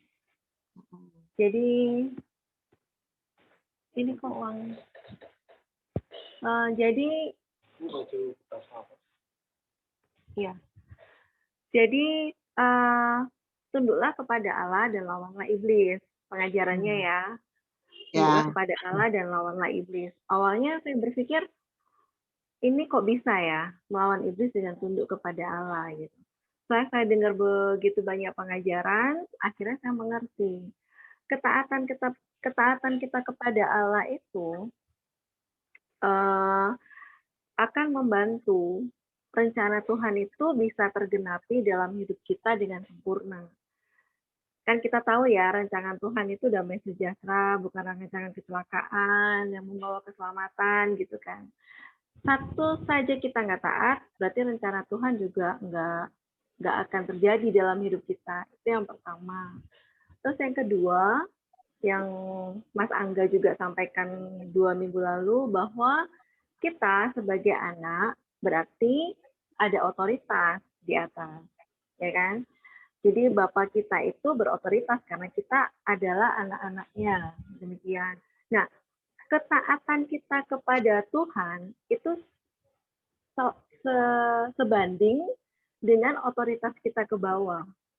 Jadi kalau kita taat kepada Tuhan semisal hanya 20%, maka kita punya otoritas ke bawah itu pun hanya 20%. waktu kita bahas itu ada salah satu dari anggota kami itu kesaksian demikian. Bang, kami mau tanya, ya gitu kan. Kami tuh pernah lagi berdoa untuk mendoakan yang kesurupan. Jadi kesurupan nih, salah satu temennya katanya. Terus teman kami itu doain, gitu kan. Hei iblis, gitu kan. Apa doa nama Yesus? Iblisnya tuh cengengesan, ketawa kan, ketawain gitu kan. Dia bilang, kamu aja masih suka bohong kok mengusir aku, gitu deh. Kok bisa gitu ya? Gitu. Nah itu yang Tuhan maksud, tunduklah kepada Allah dan lawanlah iblis. Jadi sebesar ketaatan kita kepada Allah, itu berbanding lurus dengan otoritas kita ke bawah. Karena ketika kita taat 100% kepada Allah, otoritas Tuhan itu sepenuh juga 100% kepada kita. Gitu. Makanya pengajaran itu tunduklah kepada Allah dan lawanlah iblis.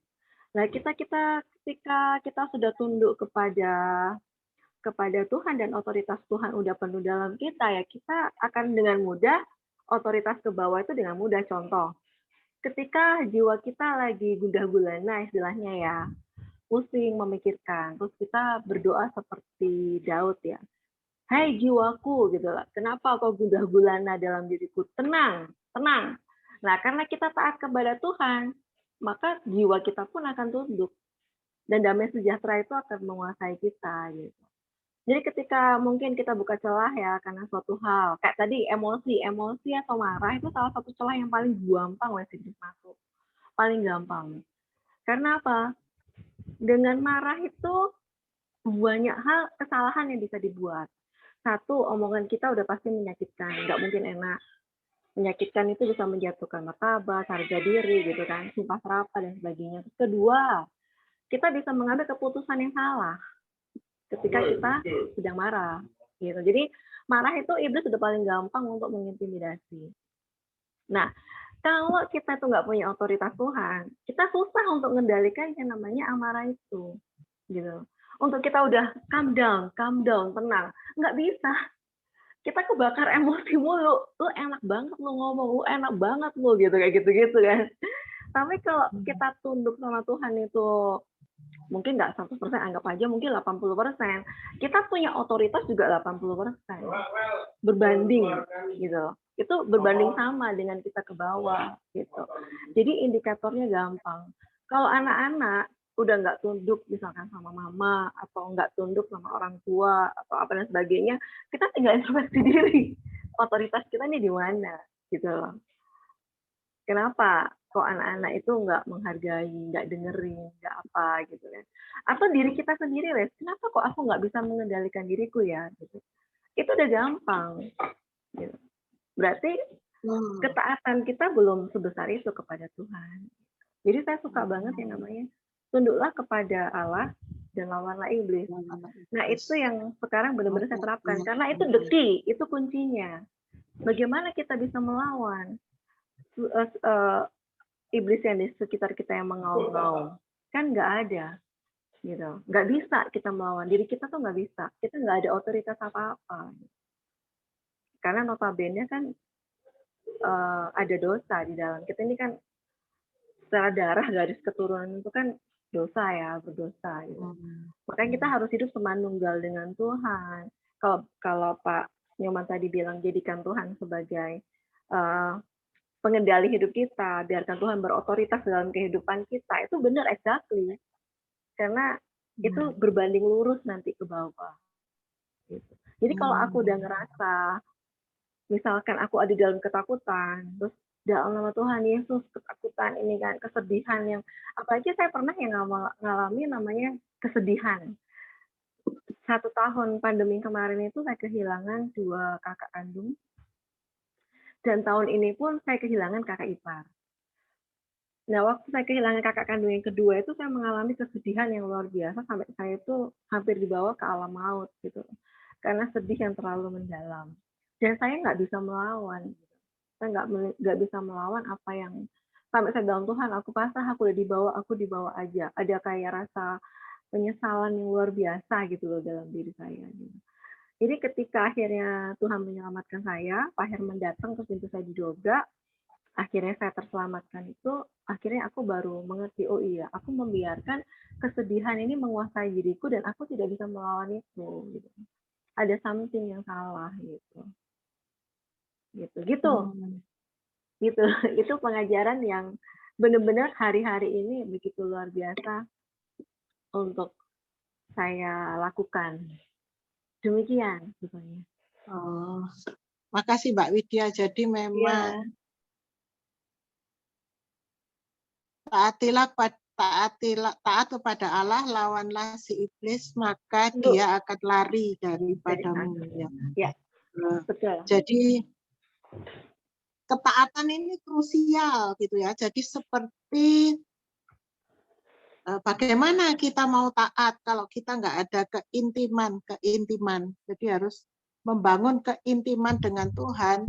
Jadi supaya dengan mudah untuk taat gitu ya. Jadi setiap kali mau MK ini pun saya itu pasti berdoa, bukan untuk semua anggota MK, untuk saya pribadi, terutama juga untuk saya pribadi, berdoa untuk kita bersama-sama ketika kita ini supaya tanah hati kita ini loh supaya lembut. Jadi ketika kita dengar firman, kita menjadi gampang untuk percaya dan gampang untuk melakukan, langsung kepingin taat gitu ya. Jadi setiap hari itu kepingin berdoa seperti itu. Jadi kan seringkali kita mendengarkan firman tapi masih logikanya masih jalan gitu. Jadi harus ada keintiman, harus ada ketaatan. Jadi kita gampang untuk melakukan firman Tuhan. Gitu. Jadi kalau ada ketaatan, Mbak Widya tadi bilang berarti ada kuasa juga, gitu ya. Ada kuasa di dalamnya karena Tuhan juga pasti turut bekerja. Karena ada kesepakatan kita hidup dalam ketaatan itu tadi. Wah, luar biasa. Ini jam berapa? Belum, masih 10 menit lagi. Silakan yang mau menambahi atau sharing tentang ini tadi yang kedua, pengajaran Tuhan Yesus. Tanya juga boleh. Ya. Apa yang sulit, Pak Nyoman? Ya.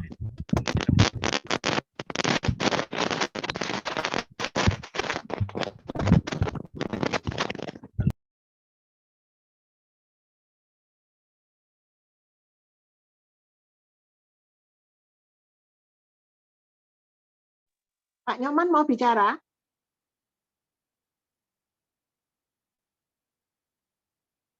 Itu masih di mute.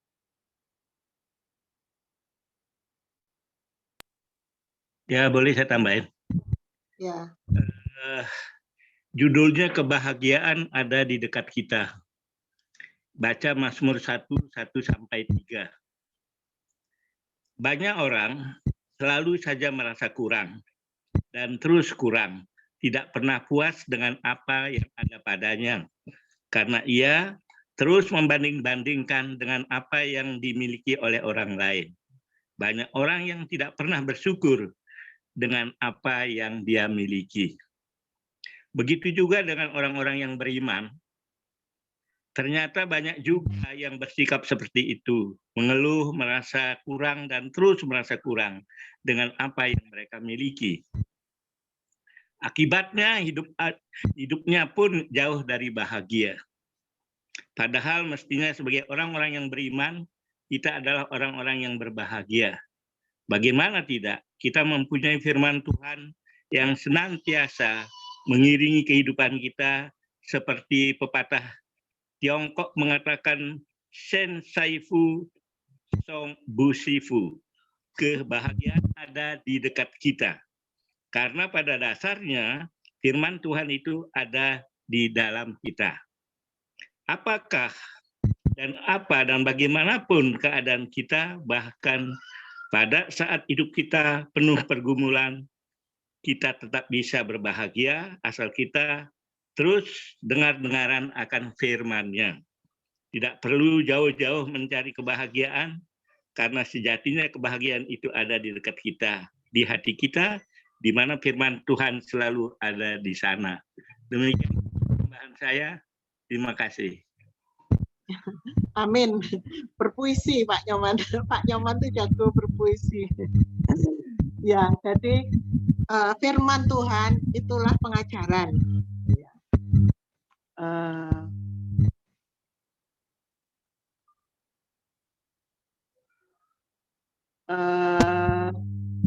Jadi apapun yang kita lakukan, kita harus meneladani guru kita, yaitu Tuhan Yesus.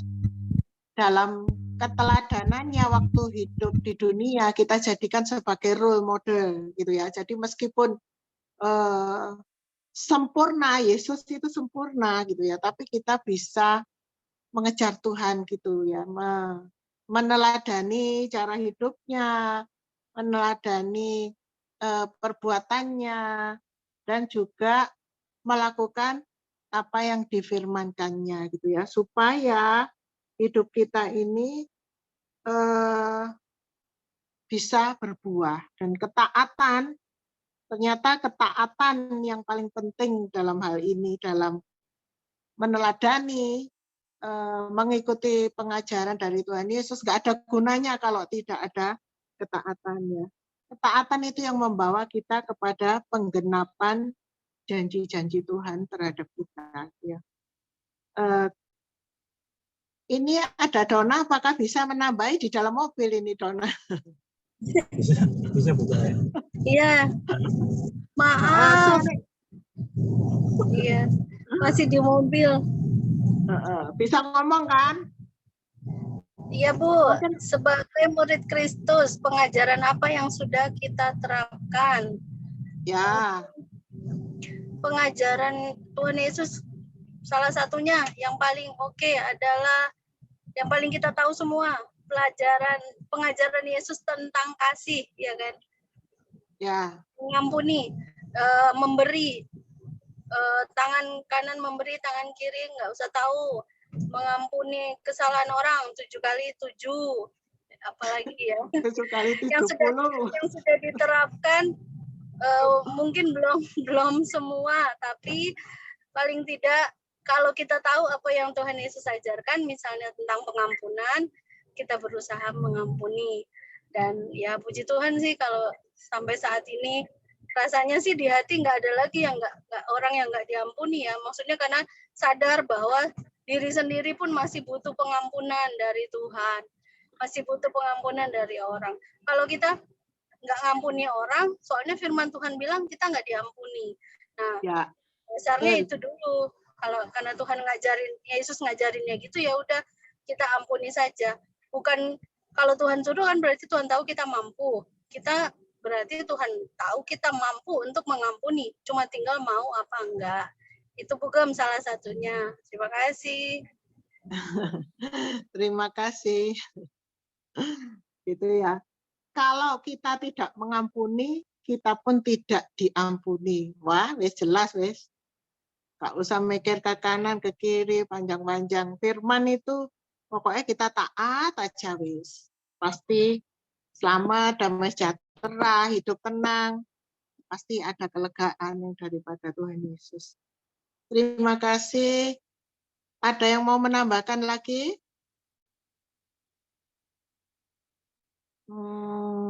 Mbak Juni, apakah ada? Enggak ada. Bu Sulis? Kalau saya itu lagi yang saya pelajari yang sedang berlaku saya saat ini adalah tidak memaksakan atau tidak mencoba mengambil sesuatu walaupun itu hak saya gitu ya. Jadi saya ini 1,5 bulan lagi ada semacam proyek lah gitu kecil-kecilan. Setelah berjalan 1 bulan saya kok merasa tiba-tiba saya kayaknya ini dimanfaatkan gitu. Saya kayaknya ini ada hal-hal yang diambil lah dari saya gitu secara materi ya. Saya pikirkan itu, saya pegel, beneran pegel. Sampai saya itu enggak bisa tidur sehari-hari. Saya saking mangkelnya itu saya enggak bisa tidur. Tapi saya pikir-pikir setelah kalau saya akan berusaha ambil kembali, saya tahu akan ada banyak perselisihan, akan ada banyak masalah. saya sampai Tuhan saya ini pegel, terus terang saya pegel gitu dan itu hak saya loh gitu ya. Tetapi saya merasa bahwa damai sejahtera saya jauh lebih penting daripada itu. Saya diskusi dengan beberapa orang dan bilang nggak bisa. Kamu harus perjuangkan, kamu tidak bisa positive thinking. Terus kamu harus perjuangkan, tetapi saya merasa akan ada perselisihan banyak gitu. Dan saya memilih ya wis lah. Saya stop, saya tidak akan lagi mengeluarkan sesuatu, tetapi saya tidak akan menuntut apa yang menjadi hak saya karena saya tahu nantinya akan jadi masalah dan itu tidak mendatangkan damai sejahtera. Saya sedang belajar untuk melepaskan sesuatu yang sebenarnya itu hak saya karena saya memilih damai sejahtera. Seperti yang Tuhan lakukan, harusnya dia berhak loh mendapat penghormatan karena dia luar biasa. Harusnya dia berhak loh namanya direhabilitasi karena dia tidak melakukan hal yang dituduhkan. Tetapi dia memilih untuk tidak seperti itu. Dia melepaskan haknya karena dia mau taat. Dan saya sedang belajar walaupun rasanya. Tetapi saya memilih itu. Dan saya tahu ketika saya melakukan itu, saya merasakan damai sejahtera. Kerugian masih saya pikirkan, tetapi tidak sampai saya tidak bisa tidur, enggak. Karena saya, kalau orang lain bilang, tak ikhlas noise, itu menjadi hakmu, kamu mau, ya monggo lah. Itu saya memilih untuk melepaskan itu. Kalau itu saya bugem, terima kasih. Itu teman atau saudara, Bu Sulis? Bukan saudara. Jadi orang lain. Ya orang lain lah yang kita lagi ada sesuatu yang pada awalnya saya kok kayaknya cocok gitu ya.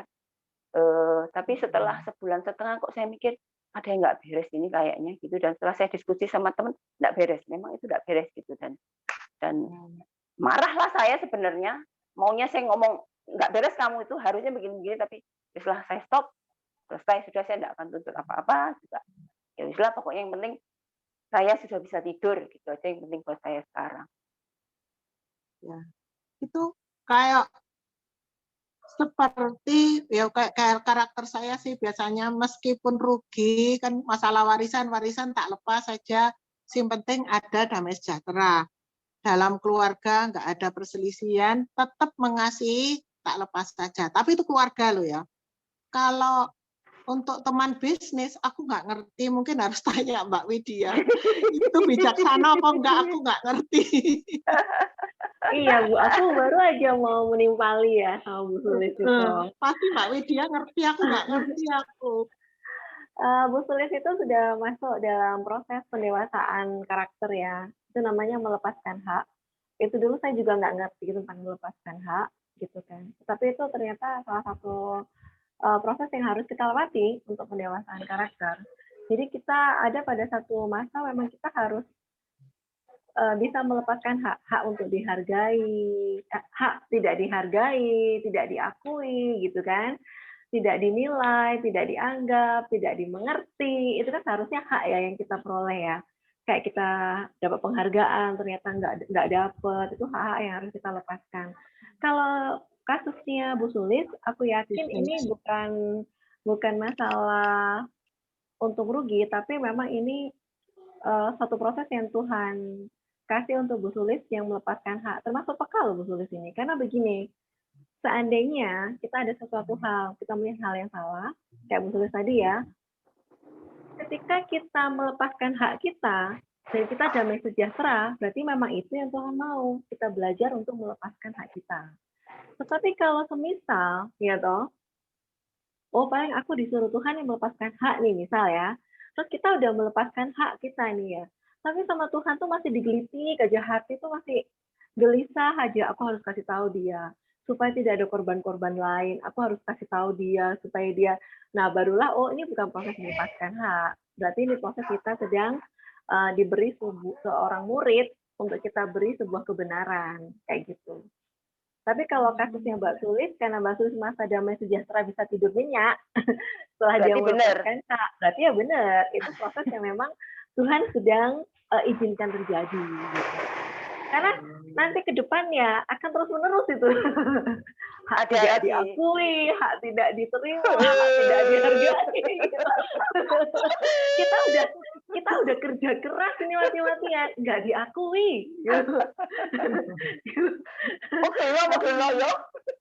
Iya, tapi itu proses pendewasaan. Nah, Tuhan Yesus semasa hidupnya mana ada dihargai. Tetapi ketika Tuhan disudutkan terus, Tuhan itu lebih memilih menghindar loh, tidak membela diri gitu. Tapi ketika Tuhan Yesus harus menegur, ya Tuhan menegur. Ketika dia harus menyingkir, ya dia harus menyingkir gitu. Yang tadi yang siapa namanya tadi Pak Sugeng tadi bilang harus punya hikmat. Lale aku ke Melayu anu dia dia lewat Cina lek kudu aku lah bapak bener gitu. Ini mah ada nggak semua kasus itu disamaratakan gitu loh. Karena bisa jadi kasusnya sama, tapi pelajaran ke kita tuh nggak sama. Iya, ke kita nggak sama. Jadi menurutku Pak Sugeng sudah benar. Kalau dengan melepaskan hak damai sejahtera ya itu memang itu. Sama ketika masalah resep aja. Kalau orang dunia, resep kue yang dijual kan harus royalti ya, harus bayar secara ilmu bisnis. Jadi, marmermu laris banget ya, iya. Minta resep dong, gitu kan. Royal, tirek, wani piro, gitu kan, kalau orang dunia gitu. Tetapi ketika aku memutuskan untuk berbagi, lu tanya, tak kasih, lu mau belajar, gratis, gitu kan. Semakin aku menabur, hukum Tuhan berjalan sistematis. Tabur tuai itu kan tabur tuai kan sistematis ya, berlaku sangat sistematis itu sudah bukan nanti Tuhan lihat Tuhan apa nanti Tuhan gerakkan, kagak, itu sudah sistematis. Kita menabur banyak tuh banyak. Ada beberapa teman juga memakai resepku jualan dia rame, tapi ternyata pangsa pasar kita nggak sama. Aku tetap rame, dia juga tetap bisa rame gitu. Jadi nggak masalah. Ini tadi saya bingung-bingung nulis ngitung-ngitung, tiba-tiba saya ada pesanan marmer besok 12 kotak. Hah? Besok? Iya 12. Oke, butuh apa? Saya belikan bahannya. Iya siap. Saya mikir, 1 airnya mati, 2 besok jam 9 acaranya pel ke Sumber Maron jam 9 pagi gitu kan. Air mati, ya kan? Udah aku berdoa sajalah karena saya sudah bilang oke siap. Gitu. Tapi bukan pasrah, tapi saya yakin kalau Tuhan udah kasih pasti ada jalan keluar lah. Saya hanya berharap saja pasti yang terbaik yang Tuhan kasih. Demikian misalnya. Ya, terima kasih. Jadi yang kutangkap adalah Bu Sulis nggak usah khawatir. Ketika Bu Sulis memilih untuk damai sejahtera, mengalah, itu Tuhan pasti ganti. Kerugiannya Bu Sulis itu Tuhan pasti ganti. Soalnya di sini ada ketaatan, ya, ada proses pendewasaan diri. Jadi malam hari ini aku cuma bisa mengatakan, ayo semangat, semangat mengalami proses pengudusan. Kita sudah dibenarkan, hari-hari ini kita mengalami proses pengudusan dari manusia lama menjadi manusia baru dengan menjadi muridnya Yesus. Ya. Nah, suatu saat kita akan mengalami proses yang namanya pemuliaan, yaitu saat kita jadi mempelainya Tuhan Yesus, gitu ya. Jadi nggak usah dipikir terlalu panjang. Kalau kita memilih untuk taat, ada damai sejahtera, yang rugi-rugi nanti pasti akan digantikan oleh Tuhan, gitu ya. Amin. Terima kasih. Tuhan Yesus memberkati. Pak Iwan minta tolong doakan air, Pak Iwan. Aku besok ya apa ini ke kamar mandi kakak. Iya benar misalnya. Saya juga agak deg-degan ini.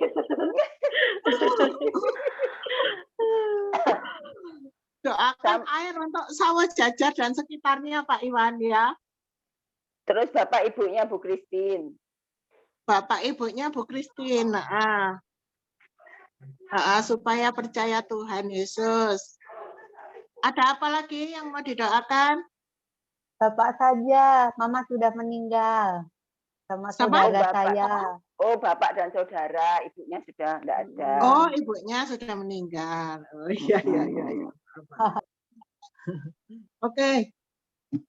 Mari Pak Iwan. Kembali ke anu dulu ya Bu Eli. Bu Eli. Terima kasih Bu Gem. Sharing malam hari ini sangat memberkati kita. Semua diberkati Bapak Ibu. Amin. Tuhan. Saatnya Pak Iwan akan berdoa syafaat Bagi tadi pokok-pokok doa sudah disampaikan. Silakan Pak Iwan. Maaf. Brian boleh tampilkan pengumuman petugas pelayan minggu depan. Oh, ya. Oh ya, terus yang bertugas foto siapa? Brian bisa. Saya kan Dona yang foto.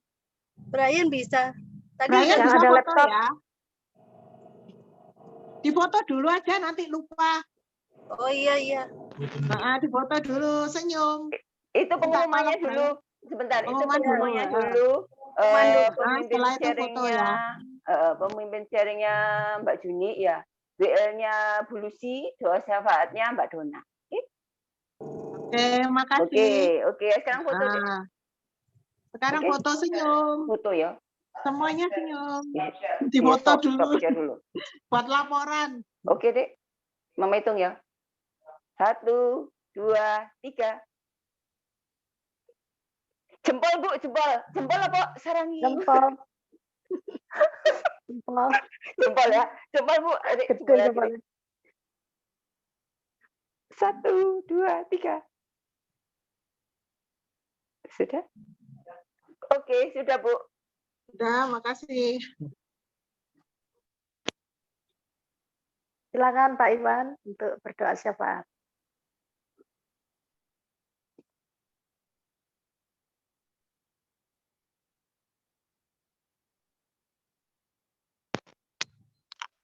Gimana? Bisa dengar, Ibu?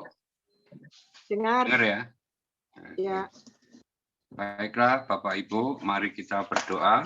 Kita satukan hati, kita akan berdoa syafaat. Dalam nama Tuhan Yesus. Haleluya. Bapa kami yang bertata di dalam kerajaan surga, terima kasih atas penyertaan-Mu pada hari ini, sehingga kami bisa kembali untuk beribadah MK secara online pada malam hari ini. Kalau kami masih bisa beribadah MK secara online, bukan karena kuat dan hebat kami, namun semua karena berkat kasih-Mu kepada kami. Bapa, kami berdoa buat saudara-saudara kami, MK Sawuja 3, anggota MK Sawuja 3 ini Tuhan. Di masa-masa sulit ini Tuhan, kami hanya berserah berharap kepada-Mu Tuhan. Ya. Khususnya yang mempunyai usaha Tuhan, Tuhan pulihkan Tuhan, Tuhan kembali kirimkan para pembeli, para pelanggan-pelanggan yang baru Tuhan. Juga yang bekerja, apa yang dikerjakannya Tuhan. Sehingga Tuhan di masa-masa sulit ini Tuhan, kami rasakan penyertaan-Mu sempurna bagi hidup kami Tuhan. Juga Tuhan kami berdoa buat semua anggota MK Tuhan yang sedang sakit Tuhan. Kiranya Tuhan sembuhkan, Tuhan jamah kesehatan. Juga yang berbeban berat, Tuhan memberi kelegaan. Yang sedang menghadapi persoalan, Tuhan memberikan jalan keluar. Sehingga hidup kami senantiasa bersandar dan berharap kepada Tuhan. Tuhan, kami juga berdoa Tuhan, khususnya yang sekarang mengalami pemadaman PDAM Tuhan, di mana Engkau tahu Tuhan, dari tadi pagi sampai sekarang air belum mengalir Tuhan. Kiranya Tuhan sertai petugas-petugas yang sedang berupaya, berusaha untuk menormalkan kembali aliran air Tuhan. Engkau tahu Tuhan, kami sangat membutuhkan aliran air itu Tuhan. Sehingga Tuhan, sebentar lagi boleh kembali nyala, boleh kembali hidup, dan boleh kembali mengalir Tuhan. Sehingga Tuhan melewat ini semua, Tuhan, nama Tuhan saja yang dipermuliakan. Juga Tuhan, yang sedang menghadapi persoalan, Tuhan memberikan jalan keluar, sehingga hidup kami senantiasa bersandar dan berharap kepada Tuhan. Kami berdoa untuk orang tua Ibu Christine Tuhan. Kiranya Tuhan juga menjamah hatinya Tuhan. Kami percaya Tuhan, suatu saat nanti Tuhan bisa bersama-sama kami Tuhan. Khususnya orang tua Bu Christine Tuhan, untuk beribadah kepada-Mu Tuhan Yesus. Itu iman percaya kami Tuhan. Terima kasih Tuhan. Bapa, kami berdoa buat gereja kami, Tuhan. Kiranya Tuhan memberkati gereja kami. Segala rencana-rencana ke depan dapat berjalan dengan baik dan selaras dengan rencana dan kehendak Bapa. Berkati istri, anak, cucu, dan menantu. Berkati pelayanannya, berkati juga kesehatannya. Demikian juga berkati para gembala sidang, penatuat gereja. Berikan mereka kesehatian Tuhan dalam menjalankan program-program gereja. Terima kasih Tuhan. Tuhan, kami juga berdoa buat bangsa dan negara kami, Tuhan. Di masa-masa sulit ini, Tuhan, terutama di masalah ekonomi, Tuhan, di mana harga-harga semua serba naik, Tuhan. Kiranya Tuhan memberkati bangsa negara kami, Tuhan. Tuhan, Engkau tahu, Tuhan, kesulitan yang dialami bangsa ini, Tuhan. Biarlah Tuhan turut campur tangan untuk menyelesaikan persoalan bangsa kami ini, Tuhan. Jadikan bangsa kami bangsa yang takut akan dari tingkat terendah sampai tertinggi. Berikan roh takut akan Tuhan. Memimpin dengan hati Tuhan. Sehingga Tuhan dapat berdampak bukan saja bagi satu dua golongan Tuhan, tapi bagi semuanya Tuhan Yesus. Terima kasih Tuhan, berkati para pemimpin negara ini Tuhan, kiranya juga Engkau memberikan kedamaian dan keamanan bagi bangsa dan negara kami. Terima kasih Tuhan, demikian Tuhan pokok-pokok doa yang telah kami naikkan dan yang jauh dari sempurna ini. Dan biarlah Roh Kudus yang menyempurnakan dan ajarkan kami untuk semakin hidup melekat kepadamu. Lingkupi kami dengan damai sejahtera. Terima kasih Tuhan, di dalam nama Tuhan Yesus. Haleluya. Amin. Terima kasih Tuhan Silakan. Yesus. Ya, terima kasih Tuhan Yesus. Kalau pada malam hari ini kami telah belajar tentang ketaatan, bersedia dituntun oleh Tuhan, supaya kami terus berjalan dalam kebenaran firman-Mu Tuhan. Terima kasih Tuhan, terima kasih atas kesempatan, waktu, dan semua yang disediakan oleh Tuhan untuk dapat kami nikmati pada malam hari ini Tuhan. Berkat-berkat Tuhan, berkat-berkat rohani senantiasa memberikan kami sukacita dan damai sejahtera. Bapak Ibu, terimalah berkat kasih karunia dari Allah Bapa, Putra, dan Roh Kudus yang senantiasa menyertai, memberkati, dan melindungi kita semua dari sekarang, bahkan sampai Maranatha, bahkan sampai selama-lamanya. Di dalam nama Tuhan Yesus kami berdoa. Haleluya. Amin. Terima kasih. Terima kasih semuanya. Terima kasih. Terima kasih. Brian, terima kasih. Terima kasih, Brian. Brian, makasih ya. Brian luar biasa. Misalnya, Dona ada asisten sekarang, Dona. Oh iya. Sip. Asistennya. Ada generasi baru. Generasi. Dona pemuritan. Iya, benar. Pemuritan. Oke. Selamat malam semuanya ya. Brian yang bisa live-in kita nih. Oh, sudah. Oke. Dek, saya bisa ngeliat mau adik ya semua. Ya, oke. Kita hitung ya. Ya. 1, 2, 3. Close, Dek.